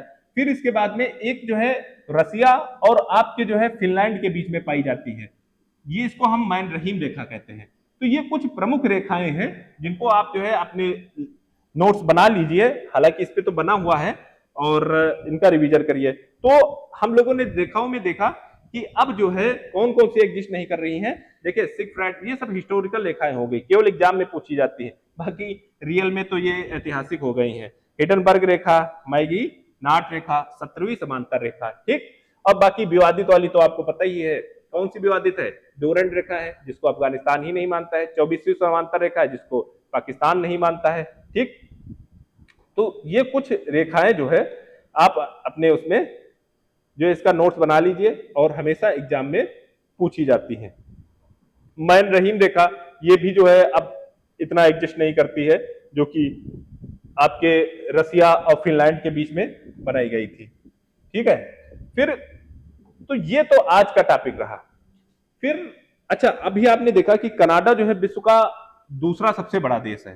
तो देश बड़ा होने के साथ साथ कनाडा का जो है तट रेखा भी जो है सबसे बड़ी तट रेखा है, ठीक है। कनाडा की सबसे बड़ी तट रेखा, सबसे नंबर 1 पर। ये डाटा नहीं इंपॉर्टेंट है, इंपॉर्टेंट केवल ये है क्योंकि अगर तट रेखा देखेंगे तो इसके पास बहुत सारे हिमानी अपरदन के द्वारा जो है बने हुए आर्कटिक महासागर में द्वीप, फिर ये अटलांटिक महासागर और आपका ये प्रशांत महासागर, ये 3 तरफ से पूरा घिरा हुआ जो है इसके पास में तट है, समुद्री तट है। तो इस वजह से जो है कनाडा का जो है ये तट रेखा सबसे लंबी हो जाती है। दूसरे नंबर पे आपका नॉर्वे आता है। नॉर्वे के साथ में डिस्प्यूटेड है थोड़ा सा, क्योंकि बहुत सारी चीजें उसके अंतर में आती, बहुत सारी नहीं, लेकिन फिर भी एग्जाम की दृष्टि से नॉर्वे दूसरे नंबर पे तट रेखा रखता है। फिर इंडोनेशिया, फिर रूस, फिलीपींस, जापान, ऑस्ट्रेलिया, संयुक्त राज्य अमेरिका, न्यूजीलैंड, चीन, ठीक। तो ये टॉप 10 देश हैं जो कि तट रेखा की लंबाई के घटते हुए क्रम में है, ठीक। और अगर हम बात करते हैं कनाडा की तट रेखा, तो यहाँ पे 52,000 से भी अधिक द्वीप पाए जाते हैं।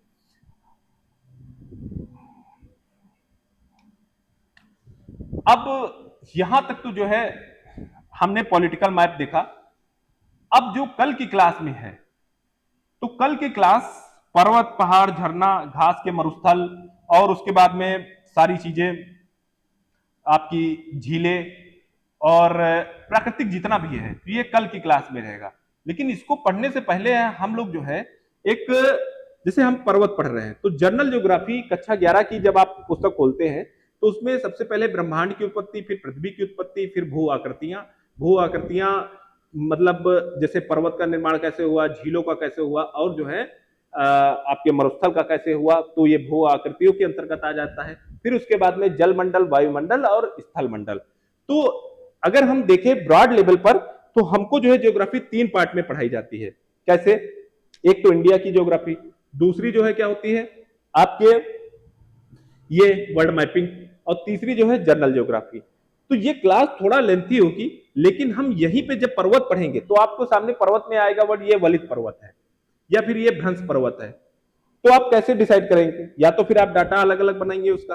तो हमने क्या किया है कि वहीं पर पर्वत निर्माण की जो प्लेट टेक्टोनिक थ्योरी है, वहीं पर जो है जनरल ज्योग्राफी का कक्षा 11 की पार्ट हमने एक ही में ले लिया है। क्लास लंबी जरूर हो जाएगी, लेकिन आपको अलग अलग चीजें नहीं पढ़नी पड़ेगी। तो कल की क्लास जो है हमारी कॉन्सेप्चुअल क्लास रहेगी, जिसमें हम उत्तरी अमेरिका महाद्वीप शुरू करेंगे और प्राकृतिक मानचित्र, जिसमें हम सबसे पहले जो है प्लेट टेक्टोनिक्स देखेंगे, पृथ्वी की संरचना, आंतरिक संरचना, और उसके बाद प्लेट टेक्टोनिक्स, फिर अरस्तु के जलवायु संबंधी विचार क्या थे, फिर उसके बाद में जिससे हमको एक समझ विकसित हो जाएगी कि पर्वत, ज्वालामुखी और द्वीप, पठार और झीलों, मरुस्थलों, इनका निर्माण कैसे हुआ। और ये सब कक्षा 11 की एनसीईआरटी का पार्ट है। तो कल की क्लास में हम लोग जो है एक प्राकृतिक मानचित्र, और कल ही जो है हमारा उत्तरी अमेरिका महाद्वीप खत्म हो जाएगा। परसों की क्लास में हम लोग जो है दक्षिण अमेरिका महाद्वीप शुरू कर देंगे। थैंक यू, सभी को धन्यवाद।